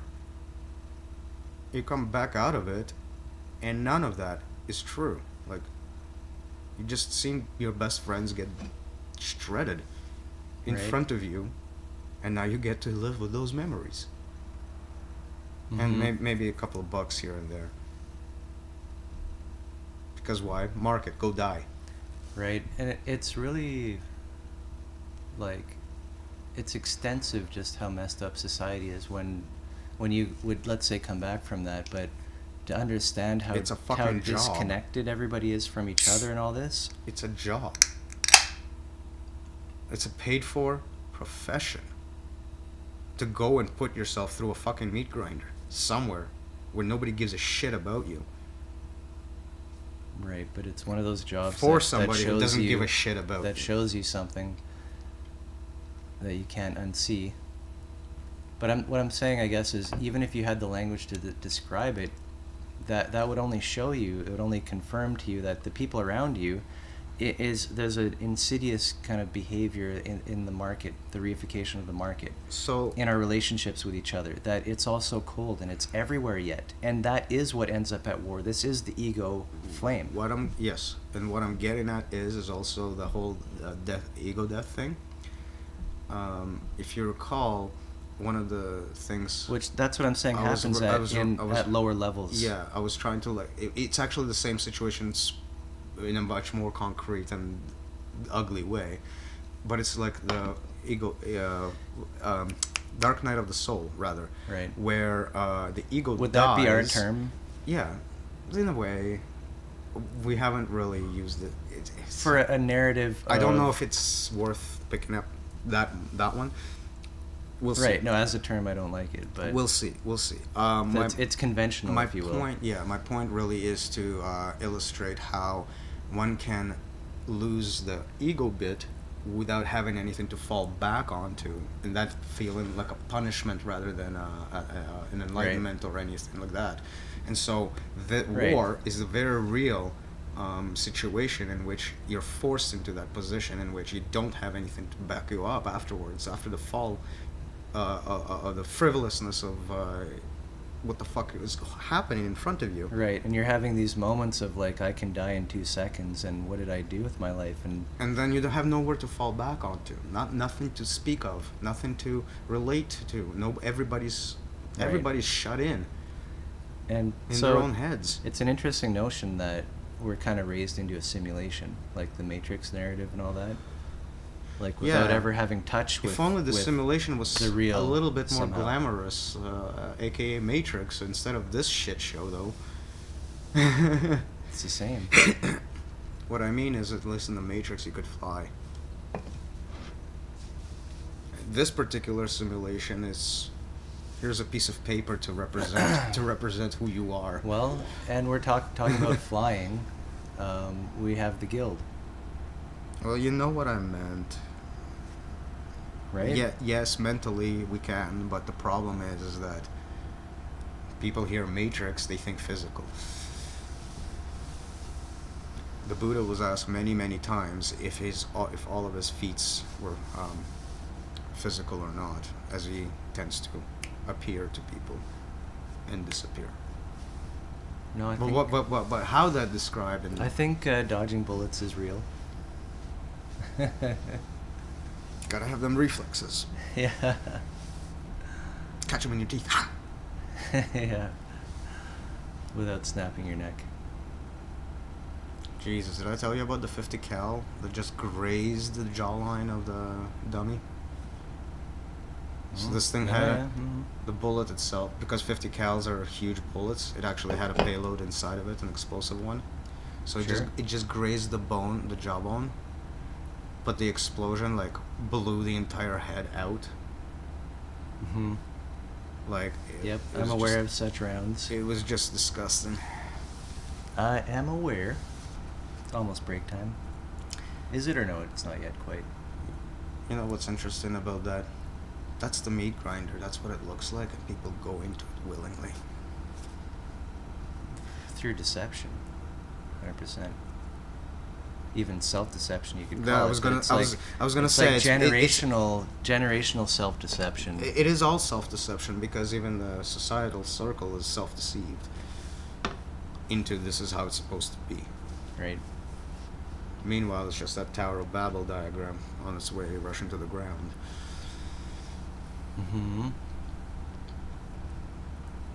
So yeah, we kind of did most of the basics of the meta schedule, in that it's really the pragmatic aspect of looking at the moment as the moment, rather Sure. than Now, I will Uh, hit back at you with a... with the dream informing it. Actually, we haven't even...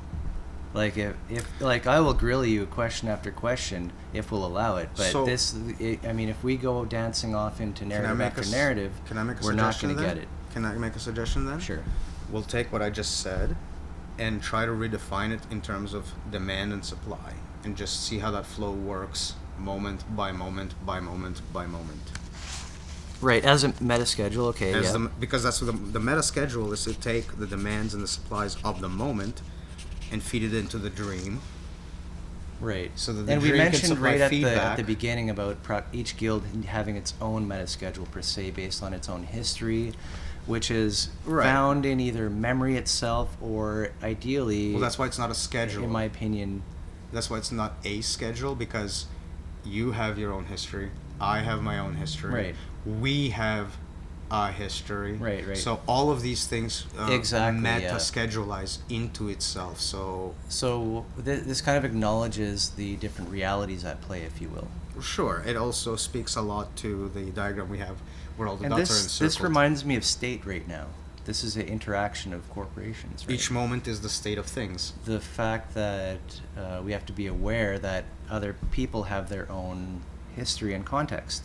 And when we're working together to emerge proximity guilds, those come from the unique interaction. Yeah, the state of Right. things in between them. And this, that's again, the sta- this is the nebulousness and ambiguity of it. right. 'cause We you don't can't just pinpoint- define a thing. Yeah, you can't pinpoint you what do the, it what in the state practice. is. Yeah, you can't define what the state is before that state is. But yet, at the same time, we do need to be able to speak as we are, to kind of say to set up the stage, to set up the map. The map leads. What's the corresponding? That's up to you Patterns. in the moment. But we gotta The be patterns, able. right? We gotta be able to look at all of these different non-stateful states, if you will, that are always nebulous, and be like, all right, well, what are the rules governing the shifts, the protocols, and the constraints under which the protocols are moving?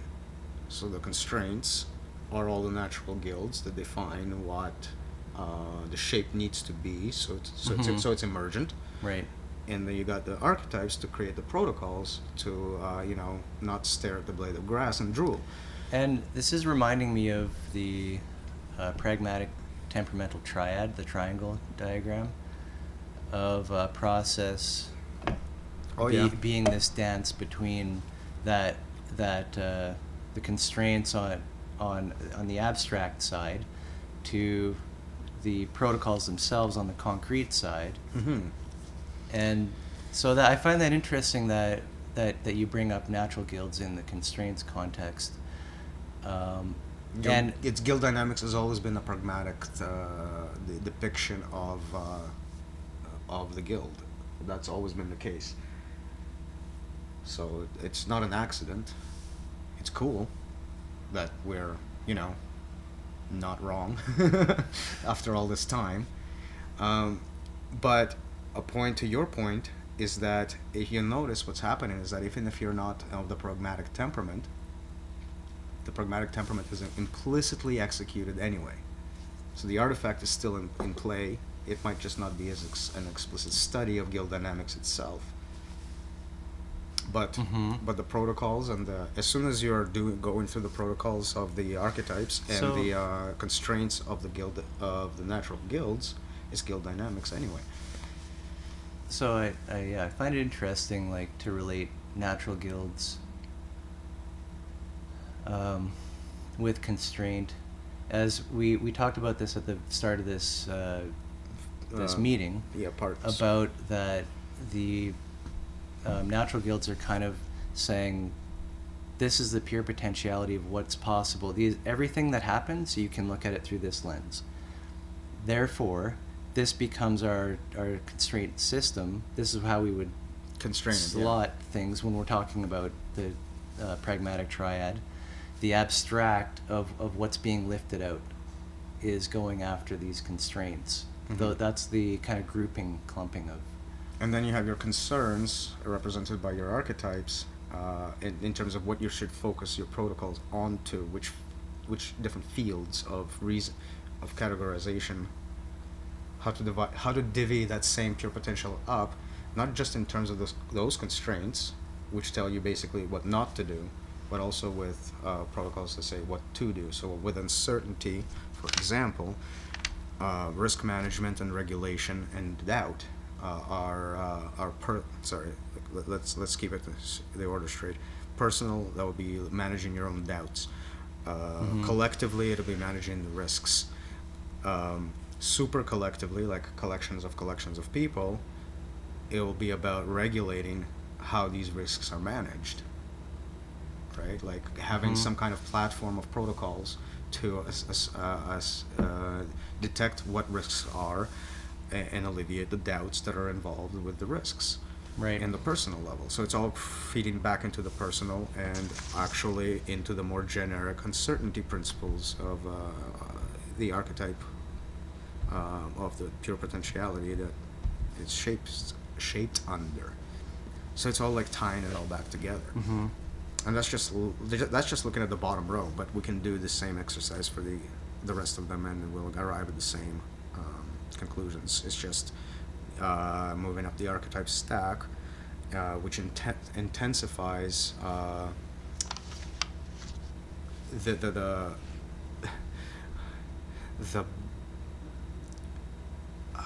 which intensifies like the level complexity. Yeah, like Significance. Right, like uncertainty, you don't have anything material to work with.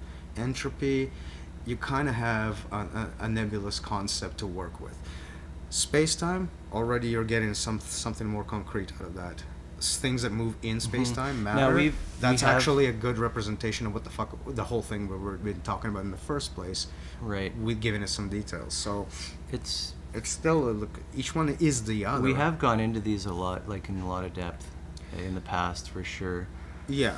Yeah, but the point is that we're going from the most chaotic to the most orderly of archetypes in terms of Right. the kind That's of how to read this chart. the kind of protocols that we're looking at. So when we're talking about, say, performance, it's still under the chaotic side of the archetypical thing. So you're not going to see an excessive predictability as far as the performance of somebody's in this role today versus tomorrow versus the next day, right? Like you got a shifting ground going on. So performance is not something that you would say use against somebody in evaluating their ability to do things. That in and of itself, performance is not a measure in and of itself out of any other context. Yeah, I was gonna try to like paint it. You got to understand that the whole archetype stack has to be considered together. So performance alone isn't the factor that is, let's just say, the be all and end all of somebody's involvement in something. Sure. So there is a big difference between the way systemic thinking works and the way this works. I was thinking like quite a bit while you were talking about that, just reflecting on that divide, the dotted line in the middle, and this really is something to meditate on. I think, like the division line between that, like when looking at these different words, like, and I'm kind of imagining, like, yes, performance and all that, it's really, performance is something that's measured, of course, that's why, but then you cross this line into provision, skill, role especially, and it makes me question, where are these things existing? Where is a skill and where is a role? So it's not something you can poke or press or an object that exists, Measure. and now you have crossed this dotted line. Do you see what I'm saying? Which is interesting because the chaotic side can be measured and the orderly side is then not measurable. Right. It's qualitative. Entirely qualitative. Yeah. And to your point, when you said role, skill, provision, if your performance, say, is poor, right? Well, changing the role, addressing skills, and addressing the provided material in all of this, right? Does it affect performance? For sure. So a relationship between the intangible yet orderly things that are completely abstracted away on paper can, in fact, manipulate the chaotic elements that precede it, right? Which are measurable. So that's kind of interesting in that relationship, is that the measurable is the chaotic, the immeasurable is the orderly, and then we have a situation in which this immeasurable orderly is affecting the measurability or the actual outcomes that are completely controlled by it. So there is, so of we're course, seeing, a relationship. So we're seeing this chaotic performance, which cannot be predicted really based on individual track record as cleanly as we would like, but is predictable through the manipulation of other elements from the orderly stuff, like, again, relationships, purposes, identities. All of these elements are entirely immeasurable and abstract, and yet they could very well affect the performance, the objectives, the ability to quantify in the sense of test performance, and capacity of, the measure. Again, it's quantification. It's measure. It's literally measuring. Occupancy where you are at any given time is controlled for that by interesting how the kind of class system, I guess, like workers and all that, worker and management, let's say, dichotomy, the worker is entirely pushed into the bottom, whereas the manager is about the things up top. And this is so. Well, the owner is the top. The manager is like a quasi reflection of the owner. As from the bottom. Okay, as fine. Worker. You're talking about. It's like a bridging gap. No, I don't think that's entirely true. Effectively, yes. Like capital the owner of capital is that's You where want to notice. You want to notice ownership how factors in. You want to notice how bureaucracy grows and shrinks in different configurations of social structures. Now- So when you have more inequality or more hardship or more totalitarianism, whatever you want to call it, you have a shrinking middle class. And then on the opposite spectrum, when you have like more democracy, more liberalism, and all of that, you have a widening middle class, and it's actually not at all an accident. What is the middle class in this context? The managers, the administration, the part that keeps the paperwork. Okay. So the owner doesn't do the paperwork; he gets people to do it for him. Right. So this is happening because in a less free, free in quotes, society, the owner has more direct control over what happens, and therefore it doesn't need to go through as much bureaucracy. On the flip side, in order to regain that same control, Interesting. you need an entire class so of hold people on to a sec. to So man- what this micromanage implies, everything. it implies that managers, quote unquote, are actually on the side of the worker, if you will. They in- are the in- worker, In a sense, they are but they're like it's a subject. parasitic They're worker. subject just the same amount as the worker is to that to the need, elites. To the elites. to the need, the dependency, if you will, on the owner of capital. But So it's like a the privilege. owner of capital There's like a doesn't necessarily have a good view of this chart. The manager, who is a good manager, must have a good view of the top of the chart, the worker of the bottom. But the owner, kind of being outside of that, doesn't really care.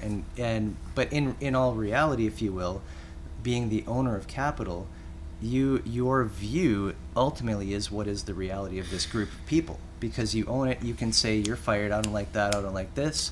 So ultimately the manager has their own ideas, sure, but so does the owner. And the So- owner can cut things off based on bad view of the model Let's here. just put it in a different context. The owner sits in the most obfuscated part of the narrative itself. Because Usually. from the perspective of the owner, There's degrees of that. all of the things that he's seeing are number signs. Everything is numbers. So the owner sees his house in terms of the millions that it cost. The owner sees the Yes, car in terms of but the that thousands that it doesn't mean they costs. don't see what the manager sees. That means they see their people in terms of the money that they are representing. What I'm saying In is addition to many other roles what potentially. what I'm saying is that the owner is in such a place where everything is numerical. Everything. So that's the first problem with owner, like where the owner is even sitting in this removal. Right. Okay. I want to make the The point mana- that the the owner manager owner is- can be a worker, the owner can be a manager. No, we're What- talking idealistic. We're talking about the No, idealistic but owner. and So ownership in itself. I don't like that. I want to acknowledge here the fact that a good, let's say an owner But owner of can be a worker But okay. and a manager. Let me paint I- my point first, so that we're clear as to why I went this way to begin with. The owner is an owner of capital. Right. Capital is the numbers that sits in your bank So account. the owner is the only one who ultimately cares at the biggest level That's the removal. what happens to the entity itself, the corporation. But the entity is just a numerical value of money. Yeah. That's I know. that's the obfuscation part. They're the most obfuscated in the narrative.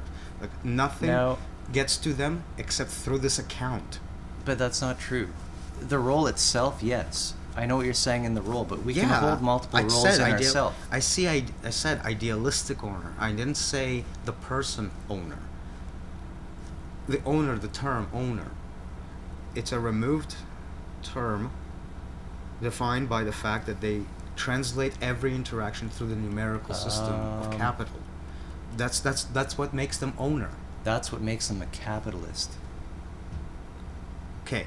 Owner, we need to step back a little bit because an owner doesn't have to be a capitalist. An owner doesn't have to be putting its property to the service of I creation never of used more property. I never used the word owner outside of the ownership of capital before? We have and to. I'm not sure. We've been what- here. We need to If clarify so, this. if so, we need to define what kind of ownership we're talking about and how it's not capital. And if it's not capital, The shirt on your back. You're not necessarily using it to make more shirts. I don't know how that's ownership because I can give it to you. So it's in flux. Like we Right. got to define ownership by model. Like obviously ownership is a bad word, typically. It's in juxtaposition to the gift these economy. types of philosophical. So the only circles, place I let's say. see no ownership involved is the gift economy. Okay, wait though. Plateau speaking, you have owners. Period. There's property. yeah. Property is built into this plateau. But yeah, okay? but property is money. So we need to be able to take property and separate that from the business of capital itself, which is to self-servingly grow. Period. Grow what? Itself. Currency. Fine. That's what the measure of its growth a is. common. So Generally speaking, yes. Again, everything is reduced to the quantity of money. Right? To so the role. ultimately, the only thing you own, is a quantity of money. Okay. That's why ownership and capital is so thickly tied in my head. Because also, you could say no matter what anybody owns, if there's a certain enough amount of money, you could replace it for them. Question. Sort of. The question I have is, What about priceless why things? are we conflating Can you own priceless usage? things? Why would we conflate usage No, I don't with want to ownership? get it yet into that. Right? So like there's that Because ownership. Remember the point. You'll own nothing and be happy. Well, it's not like ownership goes away. Guess what? Someone still fucking owns it. It's just an even smaller, tiny niche. For one, ownership is a statement on a piece of paper. Right? It's already merely It's representational. a claim back It's by a force or something like that. Sure, but without that force, it's not even a claim. It's just words in the air. The second thing to it that I'm trying to get at is that no matter what it is that's being owned, the only thing that makes it owned is its monetary value. And at that point, it isn't the thing that's owned, but a representational, quantificational record of a numerical value. And again, because of that, For the most owner, part, that's if it's to be an if owner, it's a commodity on the you're market. stuck against this wall of numbers of currency. Not everything is even on a market. Some things are I'm priceless. not saying every owner, in the colloquial sense, interacts with the world as an owner in the model sense. There do exist model interactions even with somebody this removed from even the billionaire Elon Sure. Musk Yeah. experiences humanity every single day, probably on the toilet. Especially when when shitting. Look, my point is that Elon Musk doesn't exist outside of his wealth to the world whatsoever. Okay, so I guess my There's this blocker, my key problem and it's an is idealized owner. Just that, remember that. we need, like, so as we've defined capital or capitalism, let's say like commodities or property in the active service of expanding itself, making profits, Commodity. right? Let's just define commodity or qualify commodity as a quality made quantifiable. When you transform something into its quantified Sure. representation. A kind of description of its perfect. Well, why would you want it if it's not qualitative, right? That's kind of the kicker in the whole system and how it relies on us to But, still exist. Okay, my point, the thing I want to bridge, or I'd like to, so we can at least move on. Oh, yeah. With this. I do want is- to not move on off of it if we don't get to an understanding, though. Well, obviously, we gotta do it. So the fact of our current, like, let's say, plateau in civilization has always been ownership from the start. So let's not pretend we can just not Well, have yeah, that, the- okay? the first plateau So is I don't shelter. want to mix the idea of owning something, as in having it in your possession, as that thing being capital. In other words, you being a capitalist. Do you own the food that you've just eaten, or is it just food you've You're eaten? not. That's You're what I'm not trying to say. answering. But I don't think what you're qualifying as ownership is what I'm saying would be ownership in that sense. Because like you mentioned the shirt on my back, fine. I mentioned the food that you're eating. It's kind of in the same boat. Is it something you own, or is it just something that happens to be in the context of the moment that has Look, been utilized? Here's the reason why I don't want a philosophical debate. Everything is fucking owned here. I don't want to talk about it. That's the commodification plateau, and I'm not arguing that point. Do you see what I'm Yes, saying? To everything's build the owned. guild, to build things, Yes. this is our plateau. I Well- don't want to argue what the So whether we're not whether it's necessarily arguing. technically right to think of it as ownership or not. No, I think what's worth getting distilled here is the difference between what ownership is and its removal in that context, and what the manager fulfills to bridge that gap that happens due to the removal of the owner into the most obfuscated corner of the meta narrative that's possible to have. So the owner is just a classification of obfuscation, with a manager being a bridge between that obfuscation and the real world, and the real think world I'm is saying exactly where war happens. That owner must be a capitalist for that to happen. In this, That's what I'm trying in to this- say. Help me build a bridge a model here. I don't want to call the other type of owner that you're thinking of Just an owner. as an owner. I want something more useful, because ownership, again, like But there is ownership. ownership is just like mine, but like I know, but by law, that is yours, and you can By charge law- you can charge somebody with, by with law theft. it's always transferred into monetary value. There is nothing about ownership that is never money.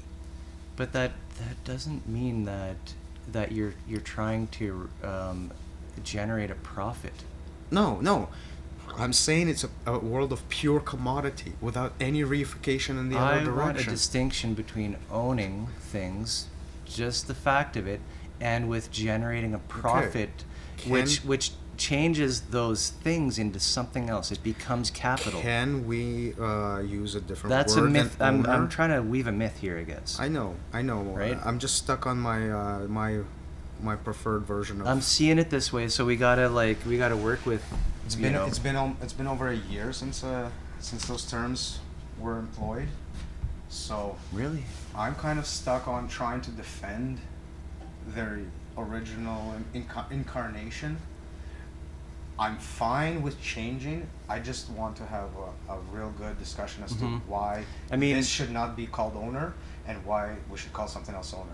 Because owner is like one of those words that strike that chord as well. Yes, owner is legal. It's a legal thing. It's separate. It's separate from what's actually going on in the world. I want to point the picture of how fucking dysmorphic it is by Right. it being a latch on to the plateau rather than anything model. So we could use another word maybe. I'm fine with that. Let's flesh it out in a minute. Or if we find more words for ownership, we can then give a discussion and say, okay, we'll use what used to be owner, we'll say it's that now, and Sure. use owner for Yeah, something yeah. else. That's fine. I'm fine with that too. Yeah, we gotta find a way through it. Because since reading Mark Fisher's Post-Capitalist Desire, it kind of ingrained in me like this what capital is Okay, that's fair. as a That's commodity. It's like So I'd like to use owner for the time being as being this like the most removed entity in the meta narrative. I just don't like that because everybody owns things. Entirely by the market. Everybody feels they own things, and damn you if you're going to try and take it from them. So Well, this is there- already there's demonizing ownership failed is millionaire. done. Failed Like millionaire is a failed owner, right? We're striving to also be owners. we can't demonize ownership. I'm not demonizing it. Obfuscation is not nobody's fault. It's our responsibility. My point is that we should have a gradient in this obfuscation, with the owner being the most obfuscated part of it. That's like I mean, yeah, I like that. I like that. I like that, but I think capital has to be in there somehow. The manager provides the balance sheet. That's what makes reunification process fun. And with that, we'll be right back.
Okay, we is back. So, like, a question I would have now is, have you ever noticed that if you ask a billionaire's opinion about humanity, it's practically always complete utter nonsense garbage? Sure. Like, I'm not saying this is evidence of what I was saying earlier. No, I'm but just pointing in that direction. I am, I'm glad to talk about this relationship, owner, manager, worker, kind of It's like actually as a thing, because I think it's important for us It's to important because it's identify what we are saying is kind of existent in a sense. Also is reflecting here, which is great. That's actually reflecting what we need. these primordial archetypes. It was derived from this. The categories, the classifications, if you will. Back in the day, what happened was But we can't present our model without having, what is it that exists right now, and what are we proposing? So I'm trying to. It doesn't make sense to propose without laying out what we are saying from our view exists today. And sorry, I'm just asserting my right to speak because I keep getting run over, and we need honestly the minutes just keep ticking by, and it's like half hour.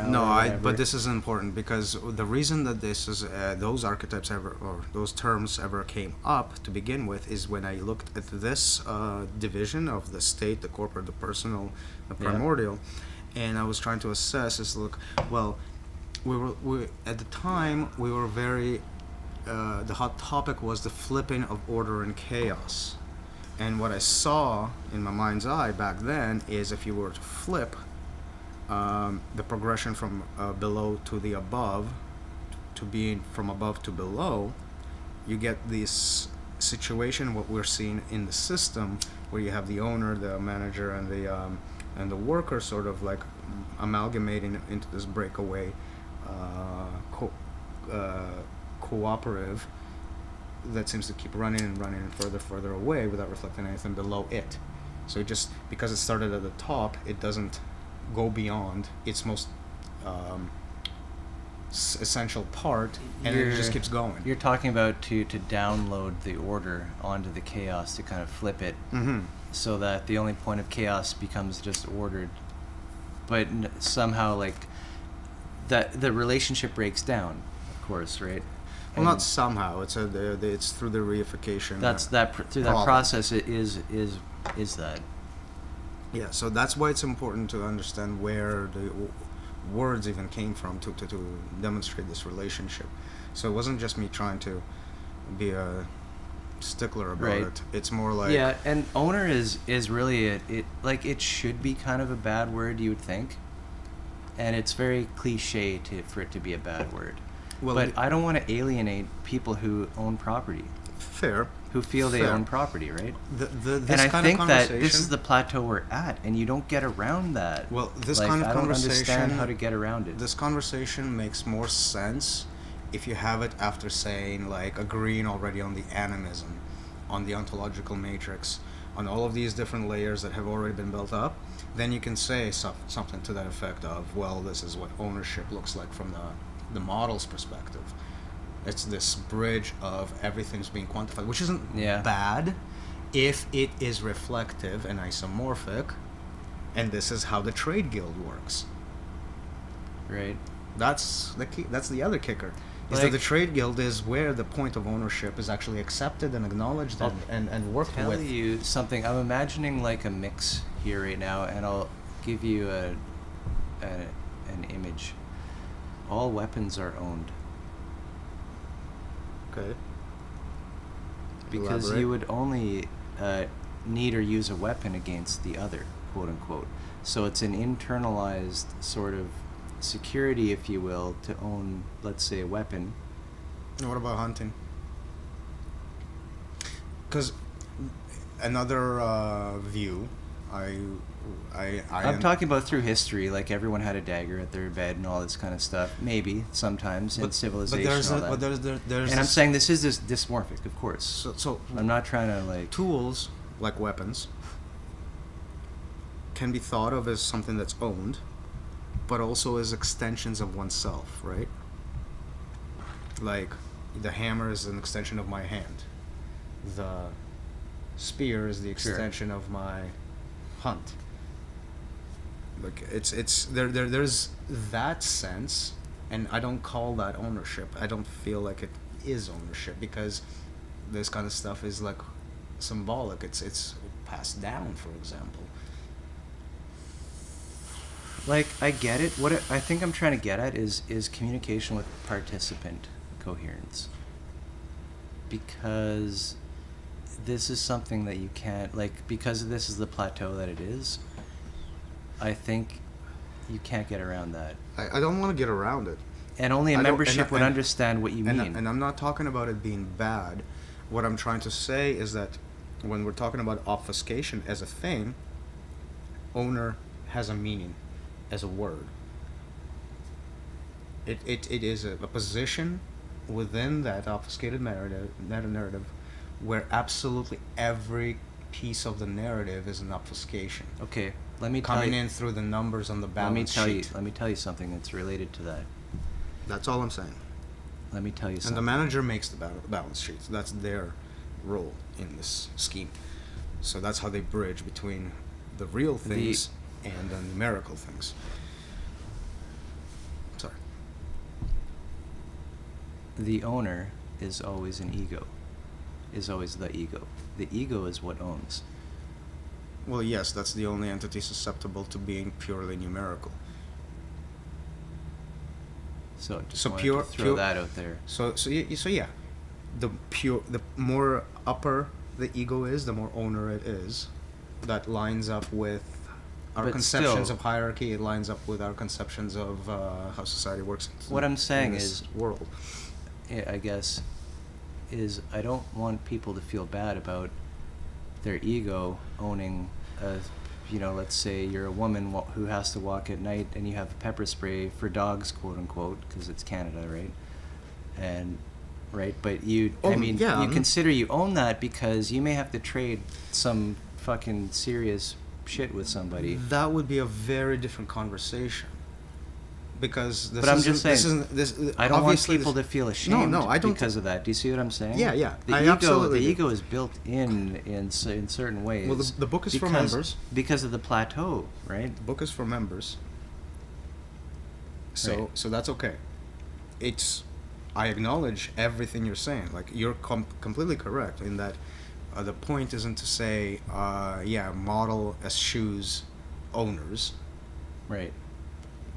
but to give the word owner a meaning that points to the way that ownership is actually Right. probably Yeah, not yeah. the not the you're right. position you want Like you models, want for yourself. Model speak wise. You're right, in that what you're proposing is the cleanest, is to really give I'm a owner, bit of a to purist give here. owner that. I do idealistic Um, rhetoric. So for me, it's like So That's- completely that's the- agree with that. Now I'm trying to tease out what makes it the capitalist to 'Cause take those things owned the and to use them in exploitative process to They're never- increase the ownership. the problem is that it's nothing is used qualitatively. Everything goes through the quantitative layer, and nothing gets done without that transformation. So it's that same problem of there's lots of food, there's not enough money, and there's enough hungry people to go around. So the food doesn't get fed to the hungry people. And lots It's of work, like this- but no jobs. Exactly. So it's like this kind of like this barrier through the monetary transformation that doesn't allow things to happen. That's the scene Right. I want to concentrate on. And the fact that we can all imagine this proves that the wasteland exists right now. Like, basically, speaking of transition, saying that over the last 10,000 years, things have transitioned to become this way. From what? From the gift economy, we're saying. And we're at such an extreme that the gift economy is even unimaginable. That's because we're at the very end extreme, right? Well, for one, the myth that we're fed is that the trade economy is what evolved, is what we evolved from, that the trade economy evolved from barter economy, which was the norm. That's Right. really, that's As really. if you're just, okay, I'll give you these vegetables because you grew those or whatever. Meanwhile, like, and I think I made the point in the chat. It's like, do infants pay for? You mentioned it first. For being Have to fed pay the mother. for her breast milk. Is that how humanity actually works? Right, Like, yeah, if you get yeah. it down to these basics, you can kind of see, like, that's Mhm. kind of ridiculous. Yeah, and I love talking to Dean, like his arguments and that kind of stuff, because he'll be so straightforward with just expressing like some very archetypal themes, right? So it's easy to kind of play off the stuff he talks about. But yeah, I remember I wrote like a pretty hefty paragraph or whatever about the gift economy and like how do you describe that this even exists? That things are just not everything literally is broken down to money. And from the perspective of a gift economy, And moreover, not even trade. the question of Just through ownership pure is very gift, interesting. Through pure joy of giving, like the pure joy of giving exists. So imagine this idealized owner that transforms everything through currency, in the context of a gift economy, where you don't transform anything through currency and only supply a demand. Not supply and demand, but supply a pre-existing demand. Demand comes first. It doesn't get transformed through currency. Ownership does not play a role. I.e. That's- demand and supply. That's why I'm talking about how owners is not even a model thing, not a bad thing, But from the perspective of the model, Now wait, it how did you bring disappears. in owner again? Like So owners, about demand and supply. so the owner economics. is defined by transforming everything through currency. So you can buy whatever the owner has. Mm-hmm. In a gift economy context, you don't go through the currency step at all. There's a demand, you supply it. How do you own it now? How do you account for its ownership? Where is the paper trail? What is the paper trail even? It's this and then that. It's fucking meaningless. Mm-hmm. So Well, there's no- so the concept of ownership There's no disappears. there's no not ego through- to attach account numbers to. Right. So the concept of ownership merely disappears, not through being bad. It just doesn't belong in the setup. It's just not there. Right, and that it's such a delicate thing to convey, the fact of When you give a gift, do you own that object still? No. It's that's what makes it a gift. I'm not talking about like gift. I'm not talking about the reciprocal sort of you give me tit, I give you tat kind of a deal. That's not gift giving. Gift giving is free-handed. It means that you have zero attachment to the object being given to Right. begin with. It's not you're not doing it for a later payout. the kind It's of not a crazy bribe. thing is if you understand that and then look around you, you don't find any examples of how to actually interact in this way. It's pure market, and it's like the whole world is like that. The world is dissuaded from interacting like that at all. Because the very first thing that you're being told is usually like, well, you're going to be a doormat. Right? It's already a negative interpretation of it. Right. It's never going to be an immediately positive one. It's immediately a punishing. Why would you do that? So, but this kind of makes me think of responsibility, as in the ability to respond, Right. in how To what give. do we have to give or to share if we don't know how to do anything? We're helpless like a baby. What can a baby give to you as a gift aside from a laugh here and there or something? Well, Love that comes back to, But- being, to right? being middle class and all that shit. It's a lot easier to talk about this and actually try it if you have room. Right? It's like hygiene And in a at sense. the same time, that's not Your the way that hygiene- it ideally should be.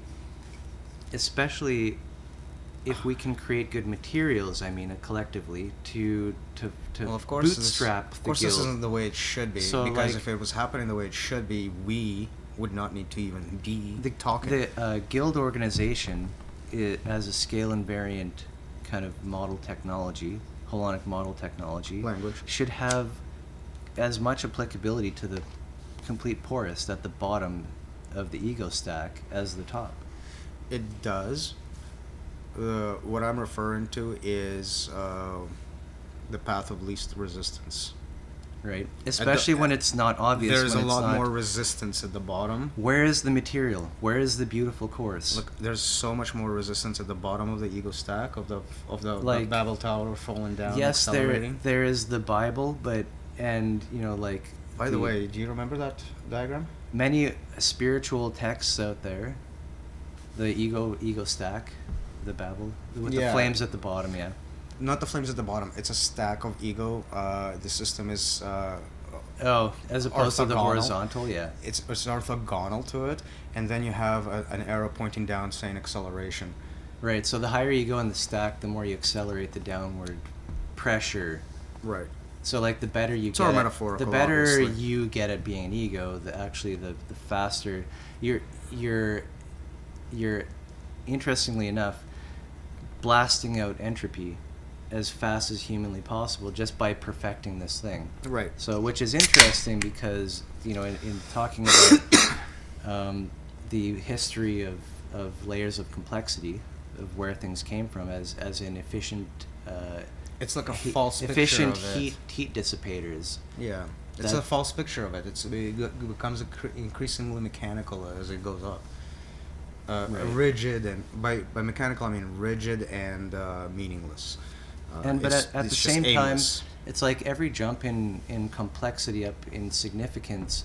It's like there's a kind of special refinement of negentropic force, which somehow holds it together, which allows it to use even more energy. It's Which like- it's like the crunching and expansion process. Yeah, Right. and it's up also through the layers. it's also like life has been kind of supplanted by cleverness. Clever things bubble up the ego stack.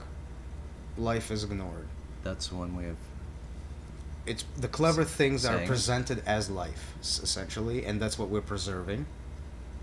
The clever technologies, the clever movements away from nature, basically. Every leap is a But movement clever away. in what? Marketing? No, clever gears, clever arrangements of gears make us feel so good about ourselves.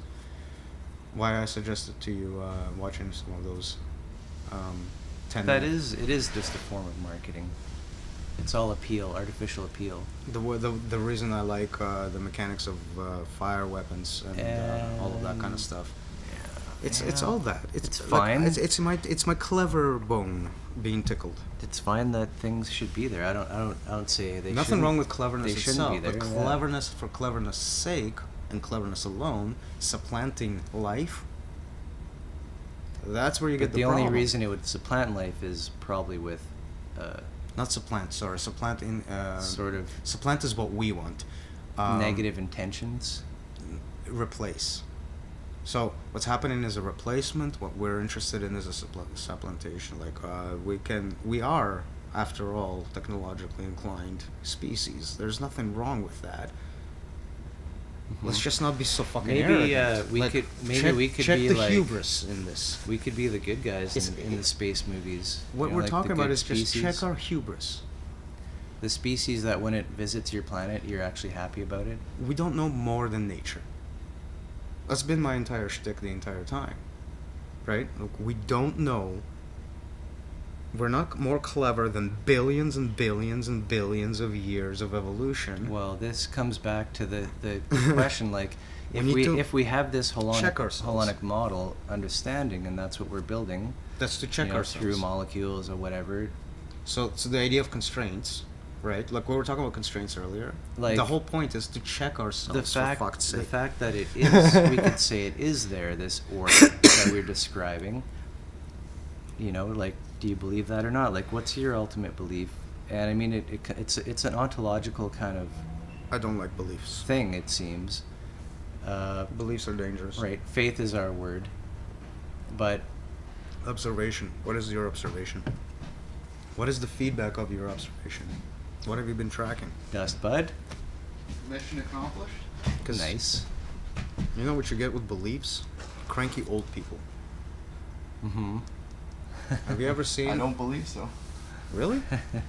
You've never seen a true believer He's become just- really he's cranky getting- in he's their getting old old. age? No, you're getting old too. Because I see that shit all the time.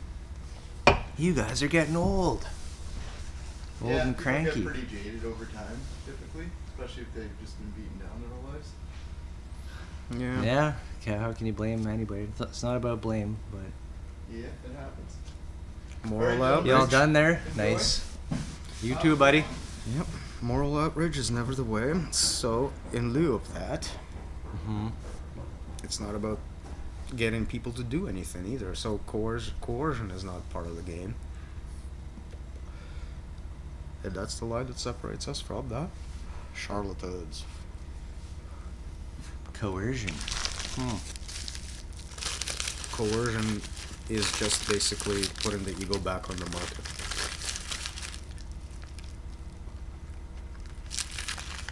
Would you like some food? First, you have to believe in Jesus Christ. Right.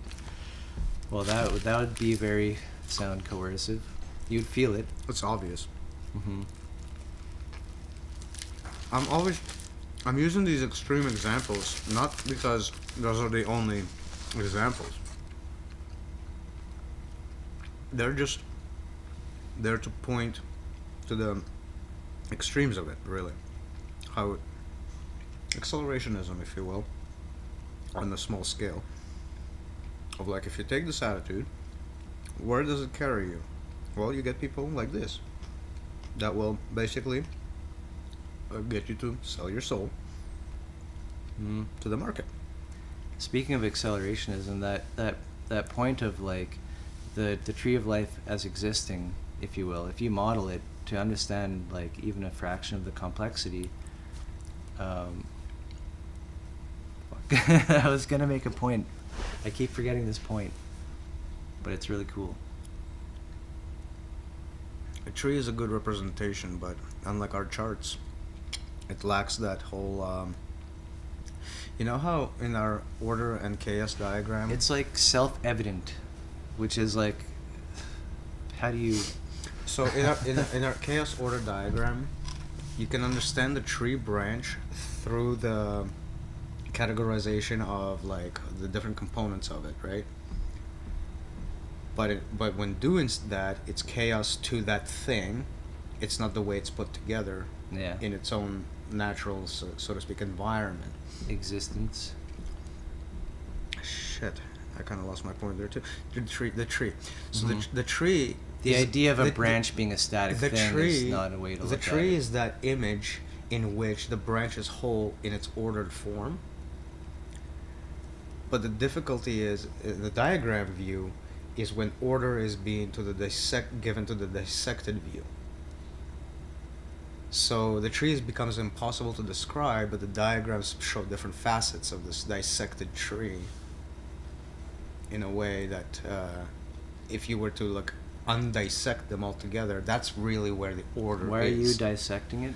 Or Because just to be because order? beca- Right, yeah. because The aspects, if you will. representational stuff is systemic. Yeah, and you and and you so got big pointers. what I was thinking is like, you have to take two views of what a tree is. One is the whole tree, as in the classical understanding, and the other is that every branch, every node is actually its own tree, in which the entire tree exists. Right? A copy of itself, yeah. Like it's another holonic description, though. A dimensional intersection So- from so- from that perspective. And there you hit another problem. It's that you're going from one nebulous description to another nebulous description to another nebulous description, and somebody wants a soundbite. Damn. Hope that didn't wake anybody up. Well, that's the thing about life, right? It does not look like a machine. It's self-growing. All you can do is you can water it, you can nurture it, Helps, yeah. and it grows by itself. What you can't do with a tree, well, I mean, to an extent you can.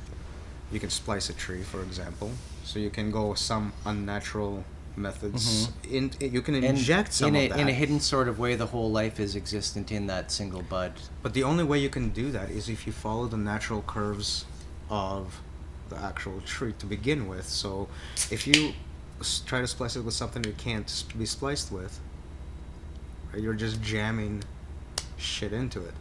Right. So my point isn't. And also, if you take the wrong little branch, you may not get a clone. If you take a single leaf, you won't.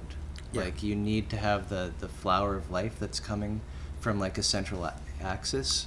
You need to clip that. You still need you your can't just take seeds. a side branch. It depends on the species and all that, too. Yeah, you still Right. need your seeds to make it go, to make it all work. And there's a. But the point isn't that one is better than the other. The point is just like I said earlier. It's kind of like to check the hubris. There is something we can manage within the natural process, where we are not a lot more clever than it is. For example, Sure. we have to use animals Right, to right. produce certain compounds because we are not capable of chemically producing them ourselves. Why is that? It's not for it's because we are not that clever. It's as simple as that. Nature has way more tricks up its sleeve than we have the imagination for. This is a classic argument for one, the argument to nature, in a way, which remember borderlines on like. But the I'm not Nazi making the stuff argument. and all that. But I'm not making Which the that's a point argument. you like to bring up. But I'm not making the argument that we can. Like, oh, here's your ontology because it's natural. Da da da da. Here we go. But those ideologies also had the hubris, and the hubris was we can take that nature and shape everything based on our understanding of that nature and make Right. everything better. The problem it's the classic the download problem that problem. with that point of view is essentially like, no, you don't. Right.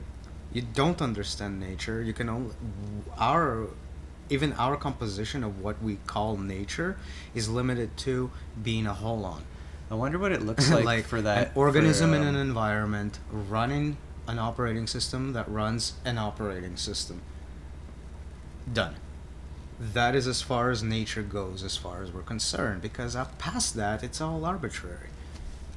It's really interesting that the gift and the market economies can coexist, but that through history we found like they're, let's say, the gift, and then the market economy showing up as like a black spot in the middle and just expanding the whole thing. But through time, we could also imagine it shrinking down, right? And what would that look Disease like and to healing. be overwhelmed by the gift somehow, right? Because just most people would be, quote Well, unquote, there's a more natural like inclination waking for it. up to that or something. Here's that word again. Natural And inclination. Yeah, I think it's probably crazy and underestimated how if a lot of these centralized structures were like thrown So- off the back as a parasite, So I firmly hold like on to that view. potentiality is so enormous, So it's beyond anything I that hold- anybody could I imagine. hold to that view with conviction with regards to the gift economy being a more superior, A more primordial, for one. primordial, superior, Market economy is a subset. and natural disposition, and that has more to do with fuck. That's not a point I wanted to lose my train of thought on. It's more primordial, gifting. Superior, not from the perspective of acquisition or anything like that. Stronger. Oh, the point I was trying to make is that you see a bit of antagonism between the two perspectives, because the market is premised on scarcity, Yeah. and gift economy is premised on abundance, and that contradiction is unacceptable from the market's Right. perspective, because the market cannot see abundance as abundance is another scarce resource to it. Like, abundance is something you gotta pay for, Mm-hmm. right? So from market's perspective, Right. the notion of abundance is very exclusive. So nobody should be playing with that except for a few select billionaires. And like the idea that there's so much work to do but no jobs, like that kind of a disconnect is an example of That's a description that. of the disconnect between abundance and scarcity. Lots of stuff to do, actually. No mechanism to accomplish any of those Right. things. Scarcity. So and in this scenario, people walking around just looking at all the things that there are to do, but no one's doing it. And if you were to it's do kind them, of like- you go to jail. Yeah, right. Like, what the fuck? That's you're in for some trouble. But I guess And that's how you get criminals fucking controlling entire neighborhoods as benevolent benefactors. yeah. So we're at the point where that little black spot has taken over the whole thing, but we can't. It's not unimaginable that it can shrink back, if you will. In other words, transition. This is kind of the idea of the term transitioning. Well, we're pushing a force that is basically, it's been going this way, And at the very and we're least- creating a force that's basically going this way back. It's Right, so- not that we're creating, but again, we're part of something bigger. And even Yeah, even the laws creation of, is the not the laws word. of the universe, it seems that one pushing to one extreme just creates its opposite comes into Resistance. vision through our gift of discernment to The see. push, and it's funny, it's like mythologically speaking, the push for order causes chaos. That's the irony of our existence, really. The more we push for an ordered state, the more we have Right. chaotic uncertainty. Yeah. And so Get it? Huh? it's interesting Ordered that state, chaotic there is uncertainty. actually a like anarchism as a it can be defended in this kind of a way, depending on how you want to define it. We could seem like anarchists, but we're not. For different reasons. But yeah, Well, the plateau being one of them. right. It's a way to categorize it. Anarchism as an overlying social. Yeah, we're definitely thing not in that boat. That's not where it can be at. And I think the natural guild discussion really points hard towards more fundamentalism in that sense. Like the natural, like there's the constraints. As They in, tend to be quite fundamentalistic in nature, in their expression. But about abundance. So there's that egalitarian. I mean, like, you're talking about credentialism a bit there, probably. Well, no, I mean, well, yeah, because to be guild, you have to know natural guild to be educated. And But in the anarchist sense, it's kind of more like no DNA. there's no, well, The agreed upon rules that are completely in flux and based on absolutely fucking nothing. yeah, and there has to be something there, though. We're better than that. I mean, We model could- is we could sure say. going to show up in there. I'm not saying no. It shows up in war. It'll show up in that war Right. too. That's, I think, kind of Um, like the key fundamental anarchist take. War doesn't might have to be be shooting people. By that the way, you Arguments- you don't have to mandate something at a state level, Right. but it will just emerge at wherever level it should. For the person. But we're not. I mean, that's a huge responsibility. Tall That's order. what we call the tall order. Yeah. Officially. It's like, okay, yeah, everybody do what they will, and literally the plateau opens up before you into chaos. And what is the order going to be of that next layer? Anarchy. Well, guess what? That's Anarchy is that like ain't a easy. systems man trying to do non-system without having model, which doesn't point to model. It's lacking that language. What This we're is kind saying of is like a that we're not fundamental anarchy take. because we have model speak to begin with, and so it's not about just removing the system from the speech. So- it's actually supplanting it with model speak, and In then our- going with a common DNA. in our forward. fundamentalist take, we say That's the fundamental we say part. that all anarchists must have the model, otherwise there could be just some captured bot entity of some Not could miscellaneous be. culture. They always Right. are. They're always divided up, swallowed, and removed from the existence until another bubbles up for the same reason. Model speaks to them, no language to capture any of the model. The system is wrong, but there's nothing to fall back on. Dark night of the soul. That's what anarchism really is. It's a formulation of, an expression of. It's not the dark night of the soul. Nothing is. We don't have ises. We have isomorphisms. Okay, So anarchism is an isomorphic. I never made that connection, but sure. You would think so, in the way that in our lives we often We don't have an equal sign shuffle in our off mouth. all responsibilities at some point, have a midlife crisis, etc. We don't have a real equal sign. We don't have identity. We have isomorphism. So we only have mappings. It could be Sure. Yeah. direct or it could be indirect, but it's just a mapping. So nothing is anything else. It just appears to be isomorphic to other things. We're all members here. The point being is that oh shit, I need a reminder of what the point was. You have a sip and then you'll remember.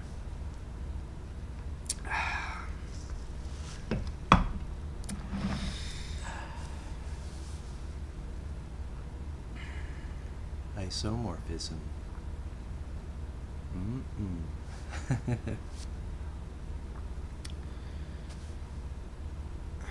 Isness, right, is Here we something go. that we see on the pieces of paper in front of us representationally.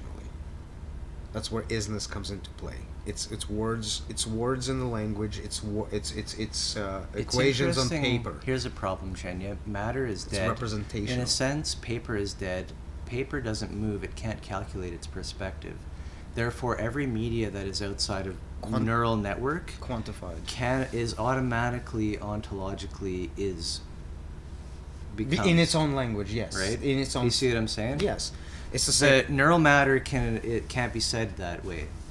The problem is that to take that as the reality of it is problematic, because every time you read something, you're Right. not just copying it as is.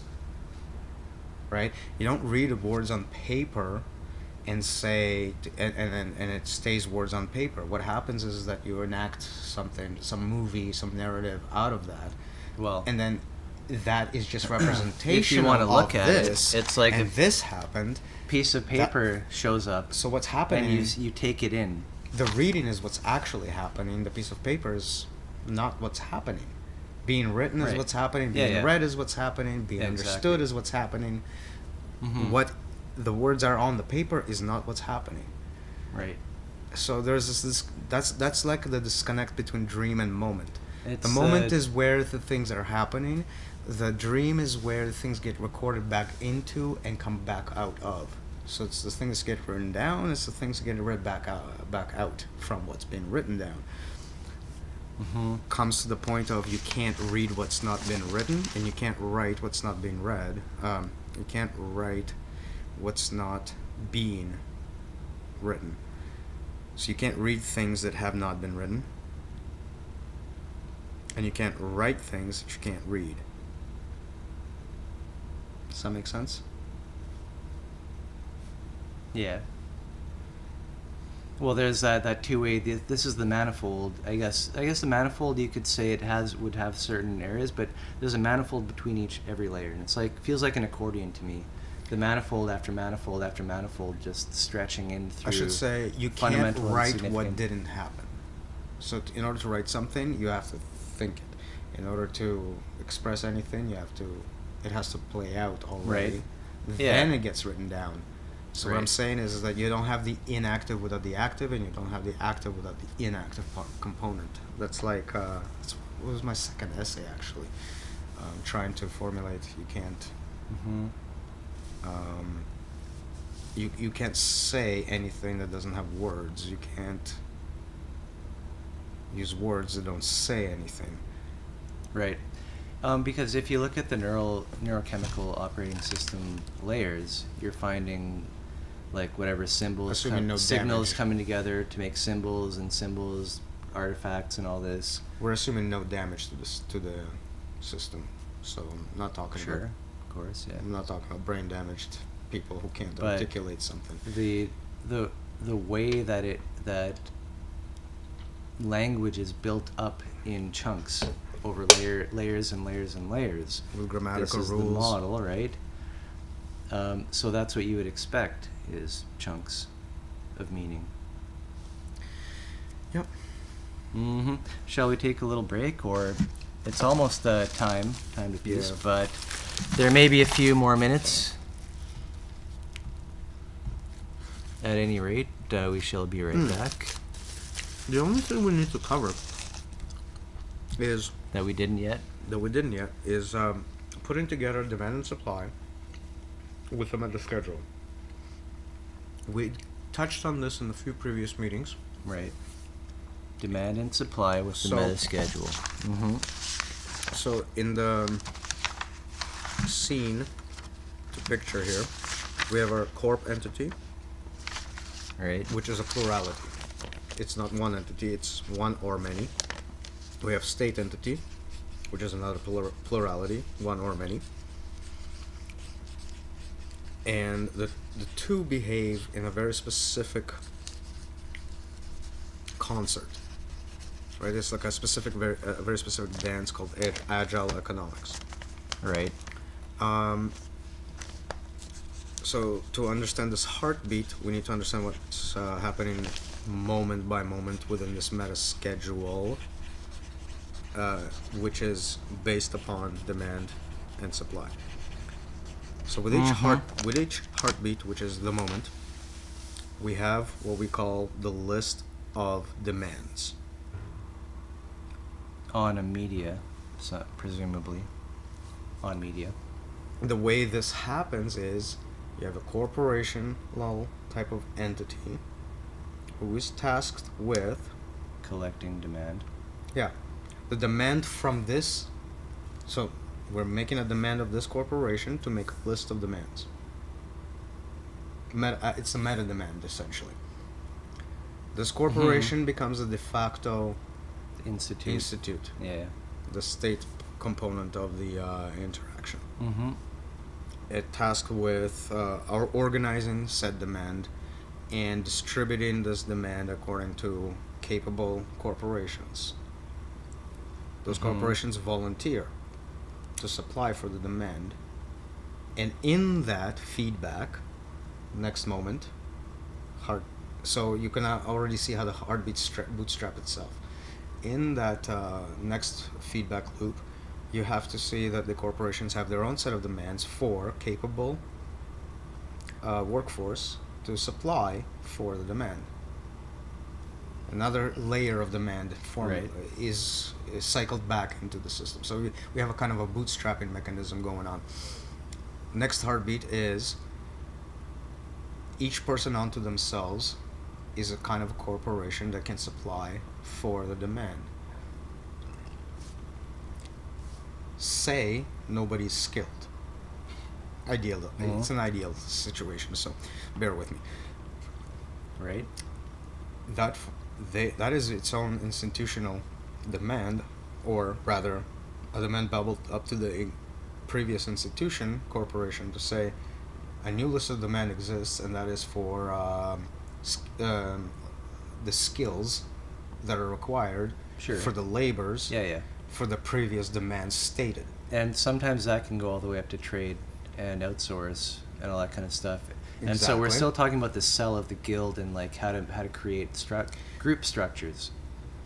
Now, even this situation can let us circle back to the original bootstrapping demand. We need now the original demand is to collect the list of demands. Well, you need skill for that. That is itself a demand, and the same circle reapplies to the original situation. So it's all very convoluted in a sense. Some people skills there. Yeah. Quite literally. So that is itself causes the exact same picture that we just saw with a more concrete example, except it's actually more fundamental to begin the bootstrap. So even that happens in the meantime as well. So there's this so the first Lots demand of spinning up. restarts the secondary set of demands, which restarts first set of demands. This makes me think, not only are there other groups out there doing the kind of work that we've been discussing tonight, or today, but also I bet there exist, you could say, organizations behind those in which this meta schedule you could see is functioning through media somehow. I bet those exist. What I don't see is an explicit exposition, depiction of what we just said. Yes, they do it, because model demands it. Model shows up through war, if you will. Right. Yeah. So it happens no matter what. No, you're right. But the articulation of it's this, much more likely that we would actually to put find it on paper. Correct. The intuitive exploration of these types of And that's the group artificial relational structures. That's the model artifact. They come a dime a dozen almost, practically. Like the ones who express, I bet there are many, and different languages and all that kind of stuff. And like, as but we without know the through history, universality. different traditions, religious traditions and all this, like, it's all like, this is it lacks the universality of it. It lacks to be able to talk about the qualitative element of to create it media. This is isomorphic to this. Is isomorphic to this. Not this is this. This is that. This is that. Because it's not. This is another way to understand this small distinction I'm trying to make, which actually turns out to be significant. Yeah. If you try to say this is this, this is that, this is the other thing, somebody can come back to you and be like, no, That's they're not not. that. Yeah, exactly, because they're totally different things. They don't belong in the same qualification, Interesting quantifiable category of things. You say, oh, this is ISO to that, this is ISO to that.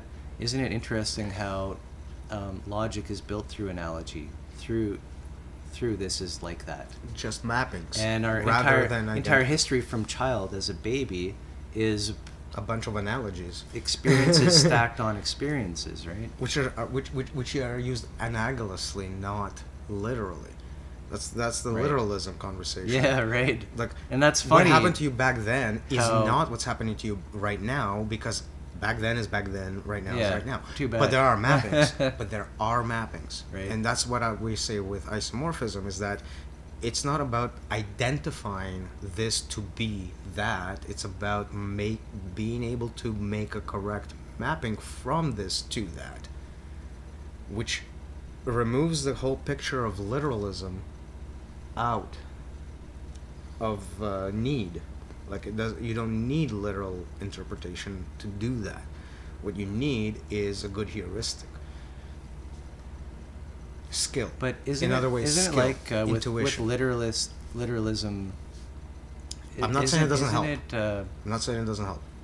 kind of like, analogies are just fairy tales or something, like, you know? Yeah, that's like part of just it. tell what is like With the literalism- ontological expression is the only way that Literalism and its counterpart That works, ethics. right? Literalism and its counterpart ethics. Their biggest problem is that they're an exclusive set of systems. They're a very narrow set of things that will allow Mm-hmm. things to be real or things to be moral. And this narrowness is a function of being formal systems, trying to use logic and Right. whatever to get from one set of premises to the next set of conclusions, which are become premises. Right, and it all comes back to the ego, and it's Well, it's all calculation. This is better. Objectives, This it's is better than objectives. that. This is worse than that. Anyways, I'm gonna hit a break. We may be back. We may be piecing out, but we'll see.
The big brain and winning again.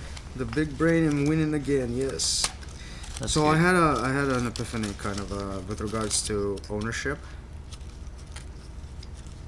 And the thought is, ownership is basically when you have a situation of an exclusive relationship of empathy for artifact.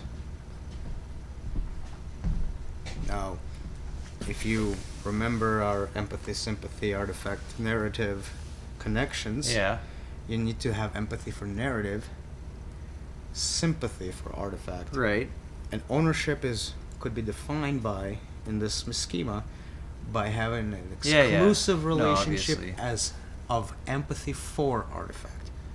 So that's a very artificial relationship. Well, you have empathy for ego before that, and everything of It's- ego is. It's the same connotation of making everything numerical.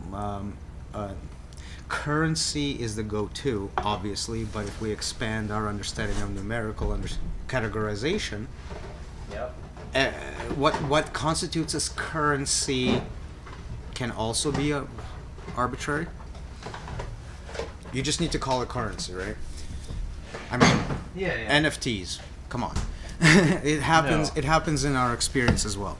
Fiat. It's fiat. It's The point It is, has it's to do with quantifiable. the standardization of commodity into numerical value, etc. So, whatever the counterpart to ownership that you were thinking of should probably capture the concept of reverse. The exclusivity toward sympathy towards artifact and empathy towards narrative. So one of the words that I thought of based on our conversation was extension. So like you were talking about having pepper spray or just a weapon, tools in general, and every time you mentioned that kind of you made that argument, what I was thinking of is self-extension.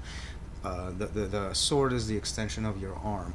Like there's this martial art sort of understanding of this too, which we have in our immunity guild perspective, not explicit, not at all.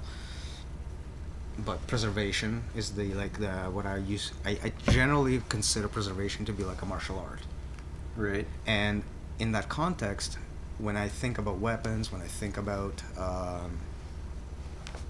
tools in general, I don't see ownership, I see extension.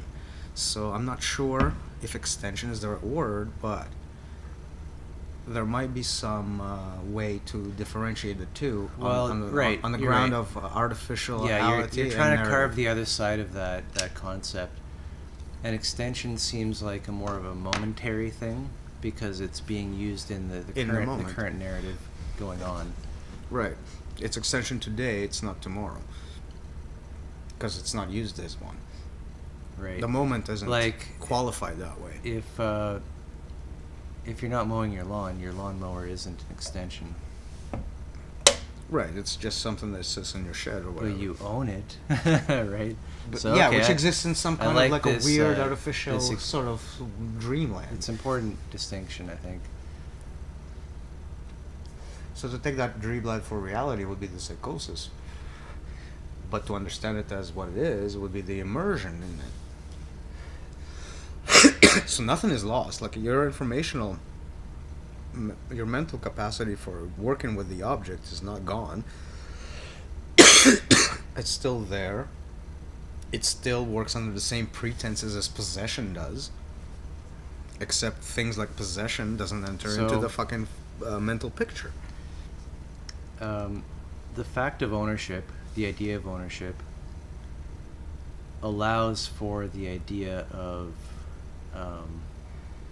like capital, to exploit for the increase the size of ownership. And is the precuperation for immersion. Like ownership has to be there first before you could even think to own more. right? It's Also like true, yeah. ownership squared is sort of like, that's kind of the point I wanted to get at, to distinguish between capital Okay. and like, it kind of puts ownership in a more natural light maybe a bit, but Well, I am sorry for having to fight you on this. Like, to be honest, I did not want this to be an argument whatsoever. it's been great I had that we've kind of battled and, What I have and is got it down. strong feelings, and also I'm a little bit rigid. Like, yeah, let's just say I'm rigid. Because the term Mhm. originated a while ago, so I spent a lot of time thinking of it one way. Yeah. I didn't spend a lot of time thinking about it, but whenever I did think about it, this is the only way I've conceived of it. So, a lot of it is very personal bias. So I do apologize for being like knuckleheaded about it.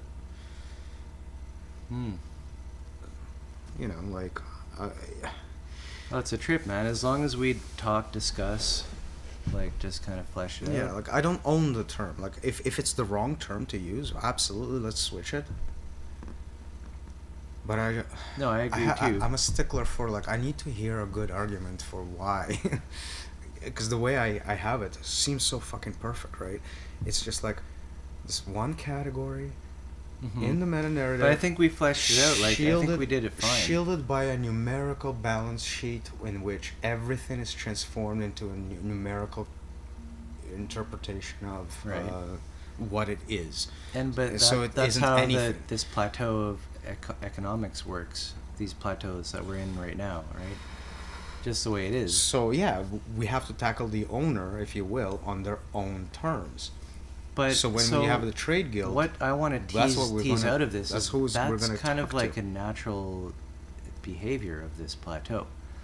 What kind of projects that or exploits it, if you will, into a kind of like a higher objective is profit motive, right? Well, to yeah. expand to ownership that should expand. but it's like a ownership. self-fulfilling prophecy too, because when everything is reduced to currency, Yeah, of course. all you can ever do is get more currency. Hmm. What else is there to do? Your field of activity is just like narrowed down to this. It's a good point, but then I need to say it's probably a spectrum, in that everybody No- is to some extent or not a No- capitalist who is an owner. Nobody's 100% owner, The only and also nobody's a 0% owner. every single it? owner, no matter how much you own, No, what What- I'm saying is, appreciates the increasing in ownership. what I'm trying to say is, even if you own on paper fucking nothing, the thought process usually underlying this is you're just a failed owner waiting to recover from the failure. Just like the failed millionaire, just like the failed everything. So nobody's 0% Yeah. owner, nobody's 100% owner either. That is not what we're talking about. Those are idealistic positions to occupy within Potential is within a wild, man. mythology. Potential is wild. Those are mythological figures. This is one Idealistic thing, like to the max. just knowing how cornered we are as a culture, as a civilization, like we're hardly using any of our potential at all. Like at every stop, at every corner, we're limiting what can be done. Oh man, it's a quagmire all the way. Check this out. Mm-hmm. The reason I was saying, the reason I have this inclination towards looking at ownership this way, is because when you actually look at concrete people in the social sphere who are the pinnacle of ownership, Bezos, Musk, Gates, Right? all of these fuckers,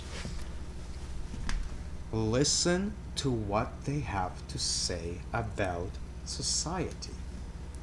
It's fucking garbage. Of course. It is That's- almost perfect in the way it lines up with ownership being this fucking removed from anything it touches. Yeah, I From get it. anything it touches. They're not. They're not what owners are, because like as I said, nobody's 100% owner. Nobody's 0% owner. It's like. It's the mythology of it. It's an ontological matrix based on the mythology, and wherever you land.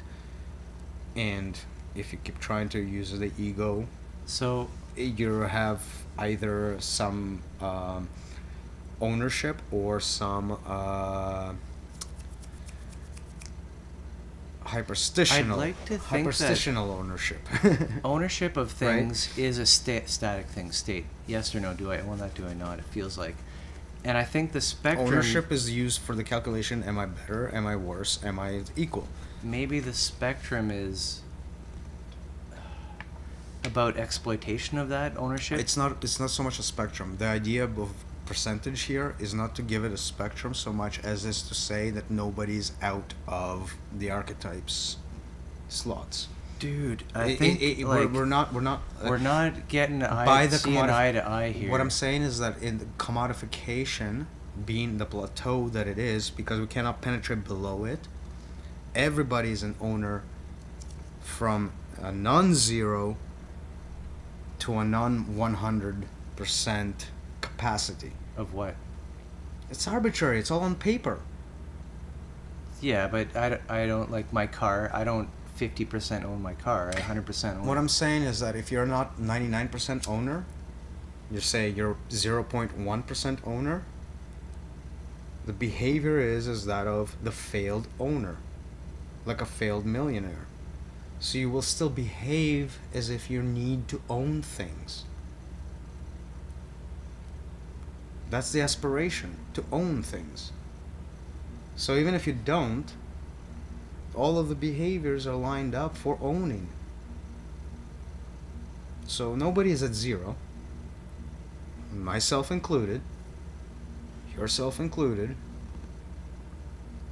What I'm saying is that without any kind of like thinking into this, without having any insight, you don't know how much of an owner you are, but you're somewhere in that spectrum.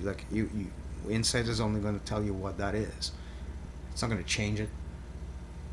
You're not going to get less rich unless you get rid of the riches. Right? Like I think like you're not going to become a doormat, so you're not going to be less of an owner. From the perspective of the system, owners remain. like extension is a thing. Like extending your dog spray, right, on the end of your hand. That extension exists. The owner is that knowledge of that there's the other that could come and attack you in an alley or something, like, you know, or like a dog comes off its leash or something. So There's a second level to that, I feel. there is, and I know what you're talking about, but I think what that all belongs to is to the psychosis part of dysmorphism. In the immersive part of isomorphism, ownership Don't forget, in the gift economy. I'm talking about again, transition here too. So Like, again, I know you want to get to like the archetypal stuff, the psychosis and all that. So no, the other Neurosis. thing I said was the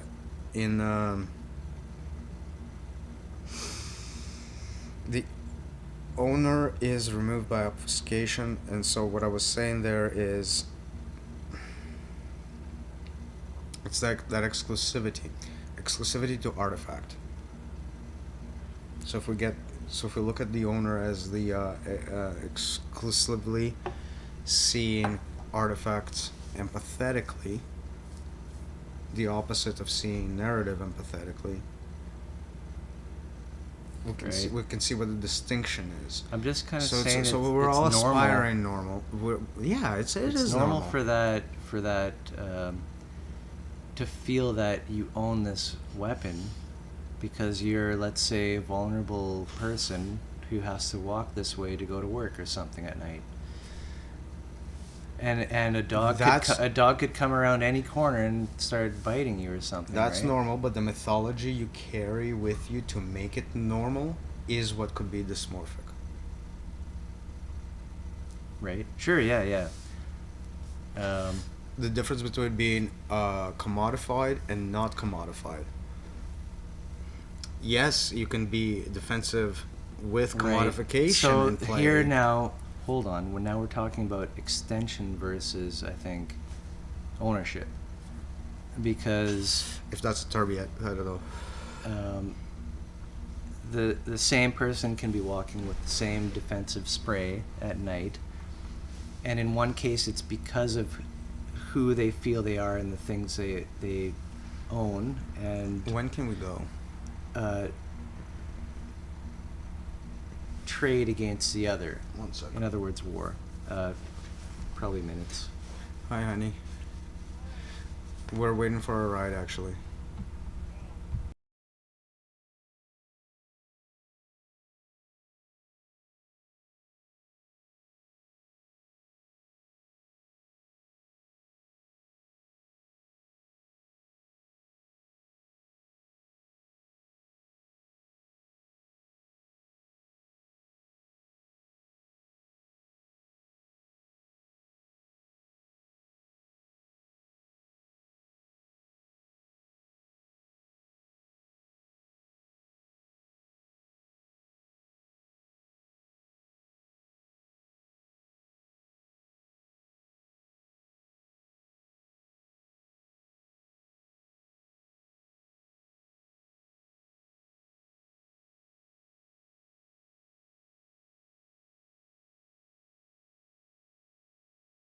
Agreeing with the premise that ownership can't be thought of as wrong. Like it's not wrong. That's the plateau. That's what we're dealing with. Mm-hmm.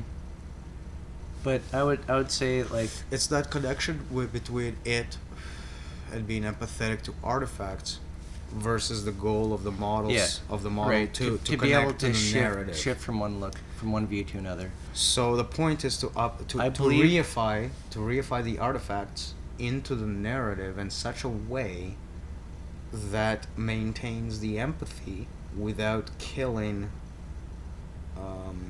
how we got there to begin with, like not destroying the other narrative component that allowed it to happen in the first place, because Mhm. that's like the That's the undermining major part. problem, is the whole ego is Mhm. having its own goals. So yeah, Right. again, tall fucking Right. order. And I wanted to say, like, the points I was trying to make there do kind of just mold and like just dissolve away when you look at it a different way, by taking the artifact a different way. Yet the same function Yeah, it's not still discounted. happens. It's not because discounted because the artifacts safety are is still important. Right? those artifacts are the feedback. Right. Yeah. So it's not like you can discount it. There's no way to discount this. Like Nice. I mean, that's what all the other ideologies are trying to actually fucking do, is to discount the actual artifacts that are popping out from all of this pseudo history, if you will. Pseudo in the sense that we're not talking about any specific history, but not non-real in the sense that the artifacts is what we're left with from that process. Mm-hmm. Right, that's what it is, process. So Yeah. So it turns out, yes, to be really important how the activity is arrived at. It seems arriving at safety of your person by having a dog spray in case a dog comes around the corner. It is important, whether it's an ego-driven thing or whether it's kind of like this nebulous extension thing of self. I love the words Right. feedback, observation, tracking. That this is it all leads right back to it. Feedback happens, you observe it, you track it. Mm-hmm. Feedback happens, you observe that, you track it. Everything you've just Right. tracked, Now, is also there, feedback. Is there a word for download feedback, observation tracking? Upload. Upload is the problem. Upload coming up. No, but what I'm saying is like the sequence of events. The sequence of events is Download. download, See? something. Right, of course. Resonance wake, fiat, protocol, But interpretation happens, something gets observed. Pardon me? That gets recorded. Yeah. That's Download. the past. That gets downloaded. You mean uploaded? Recorded? Recorded, downloaded, memory. You download into memory. Well, into memory, fine. The same cycle occurs, but also what you just downloaded is part of that. This is feedback. You observe that too. So instead of just observing like you did in the first place, you observe that and observe the previous cycle, combine it together. Track. It already happens in the form of dream. All this means is you keep track of what is dream. So like your brain already combines it all for you. You don't need to worry about the mechanism. All you have to do is apply the memory of what just happened to what is happening. Blend it together. Next You're talking cycle. about like the small This is small squished diagram? together, and this is feeds back into the next cycle. Three layers squished Yeah, like- together feeds back into the next That's cycle. that like Buddha phenomenology shit, man. As Yeah. it is happening. That's a technology. That's a model tech right there. That's It's what an they call approach that gets beaten out of us. it. Model tech. For anyways, for us, we can piece right here. but gets amplified for everything but us. And at any rate, yeah. We did start late, but we got 3.5 hours into this live stream, which was I'm good. pretty awesome. And unfortunately, we're already late, but we have to also jet GTFO. So with that, I think, man, we did a great job. We didn't get into the specifics of. We did a lot of the No, we did. the meta schedule. We did. Like the whole arc was really fulfilling to that, but we didn't get into the offices too much. We didn't get into the office details because we need to go over the archetype details, but we got into the heart. There is nothing beyond the heartbeat aside from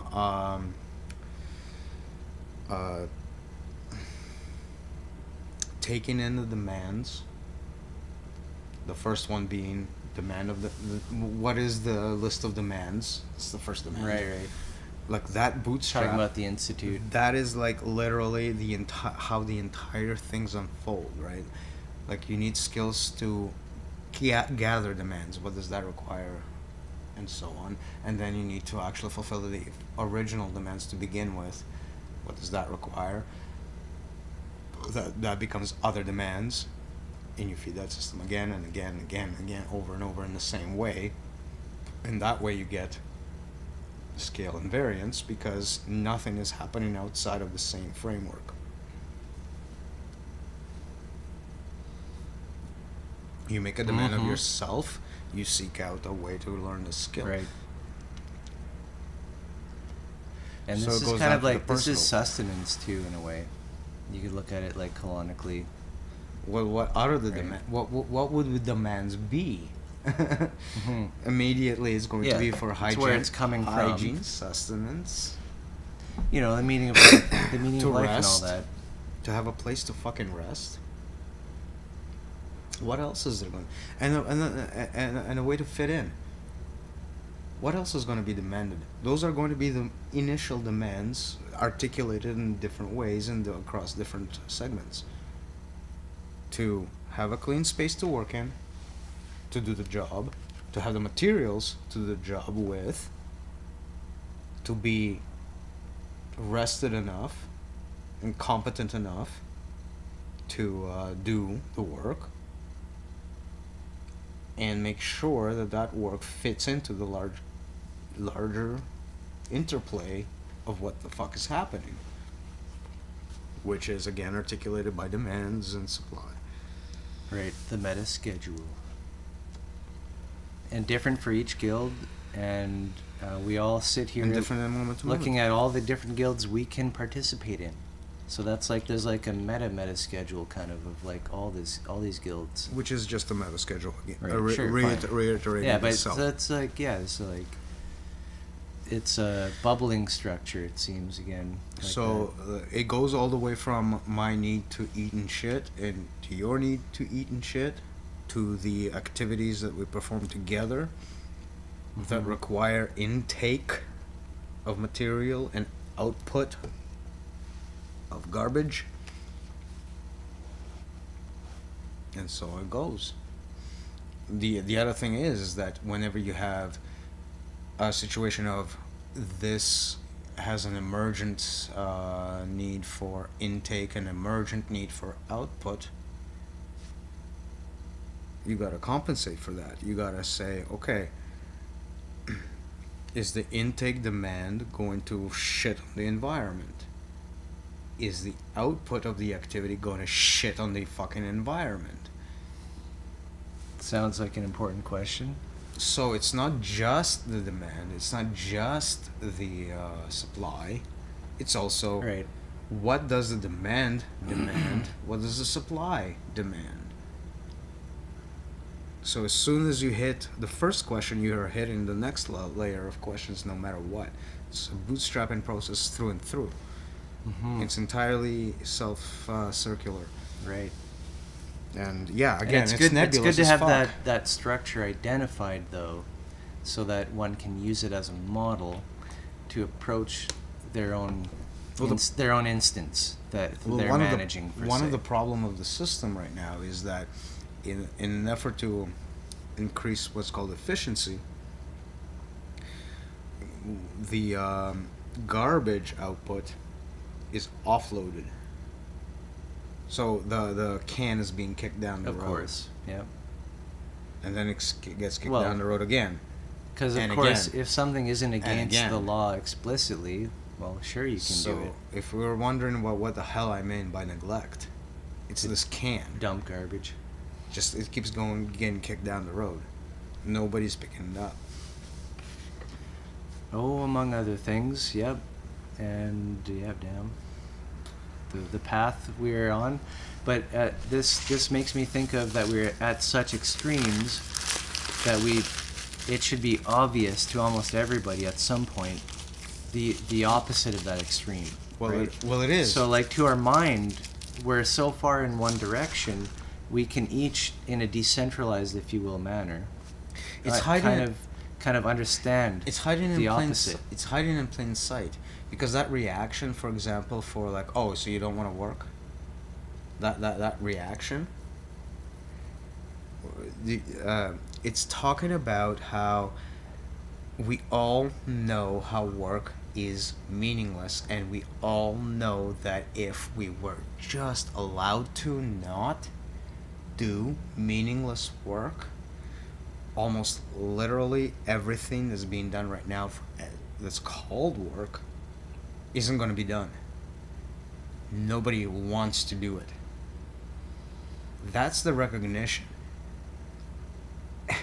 And it's hiding in such plain sight to the people who are stating it. Most of it, yeah. But at the same time, The there's a reason- lot of it that people do love to do.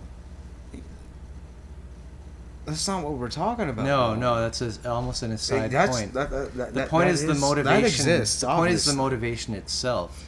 The reason people recognize that shit was gonna stop being done is because nobody wants to do it, because all of it is meaningless And to in the almost- people doing it. In almost every company, probably the That's majority, the fear. the workers, And let's they say, the state workers it. feel how disconnected the management is from them, let They- alone the owners. It's articulated. But It's they articulated. feel it in their mist. daily habits, in what they do, that it's so disconnected from reality that it's stupid. Most workers, I think, feel like that. That it's just a vacant behavior, activity to produce commodities. Most of these workers, unfortunately, feel like if you stop doing, but I will have to continue. And there's probably because maybe, but there's little and connection. then my support is on me. Your support, supporting you is now on me. But what we do as workers is not connected to our local At all. economy and our local... Right, which makes this the whole idea and bullshit. I would say the wealth of our community, because even in, like, let's say, machine-type it's all terms... siphoned away, yeah.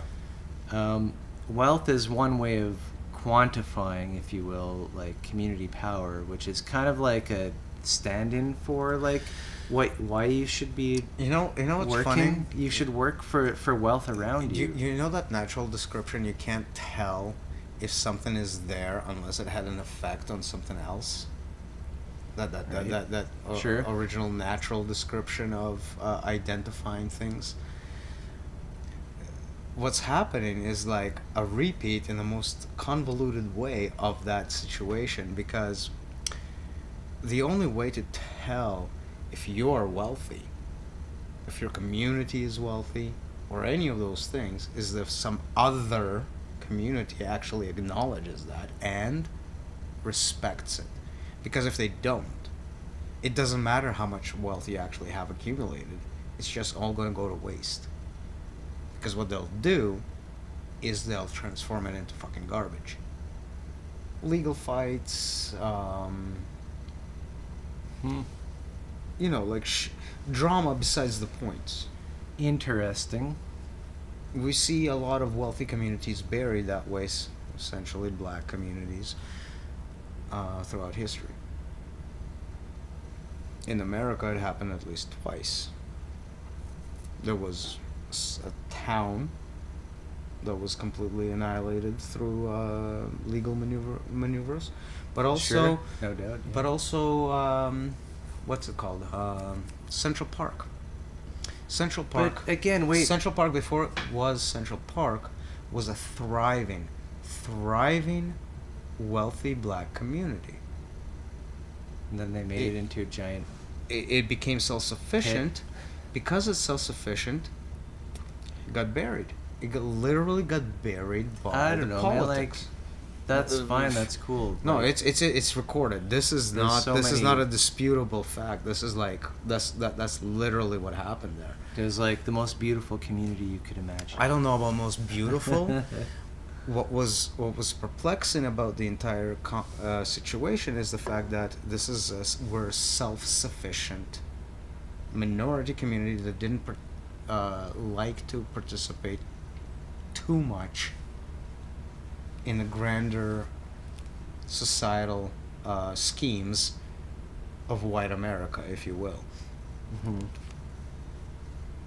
So obviously being different was not acceptable. And, having a bunch of rich black people being a coherent force unto itself in this society, you don't have that. You chip away at it in every way you could, and you make sure that everything is renormalized. There's all kinds of good Black good people are things poor, and period. Different good cultures everywhere. In America, though, but black people are poor. Yet the global culture is of capital, right? Like it's what it ultimately all is boiling down to, right? Ultimately, it becomes all arbitrary, for sure.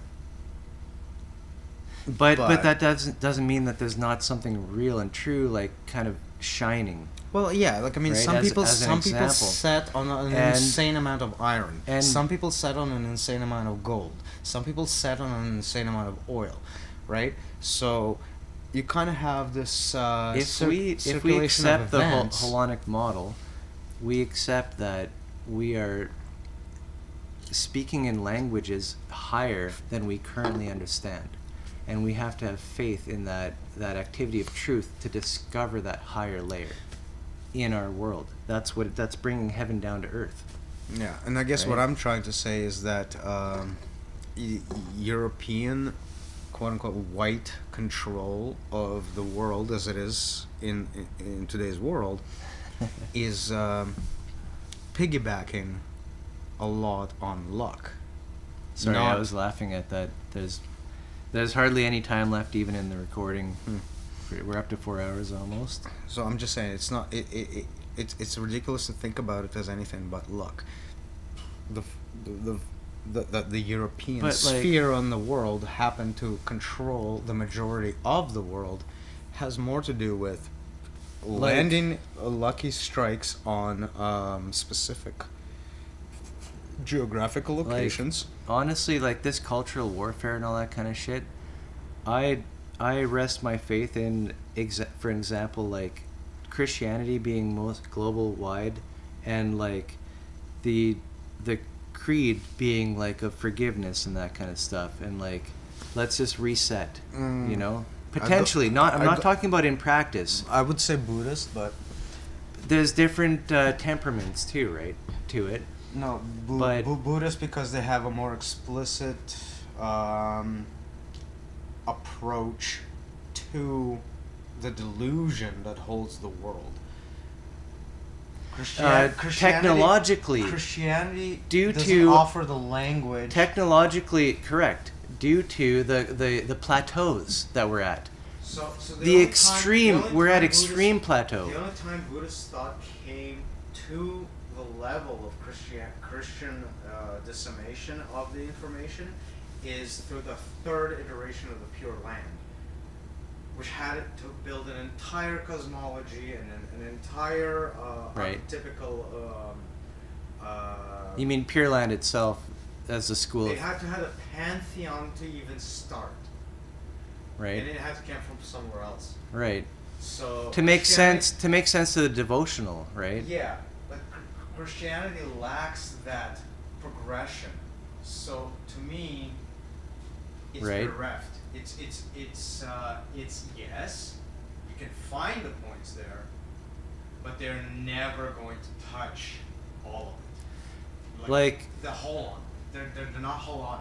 That's what I mean. Like technologically, the mechanics aren't there exactly, but yet Amida Buddha is there, Jesus is there, yes, but the story of Jesus and Amida Buddha, they can't, like they're not. One is really a precuperation of the other. It's like taking the first ideal and just being like, how do we fit that back into the system? It's charlatanism. all the way so. through. However, the effect of it is that it has and does connect members of the guild. There are sound bites, yes. It does work. There are some sound. It doesn't work. Parts of it work. And Reassemble the with that, I believe we are done for tonight. So I will wish you all a happy week and good studying. And we'll see you in the lobby.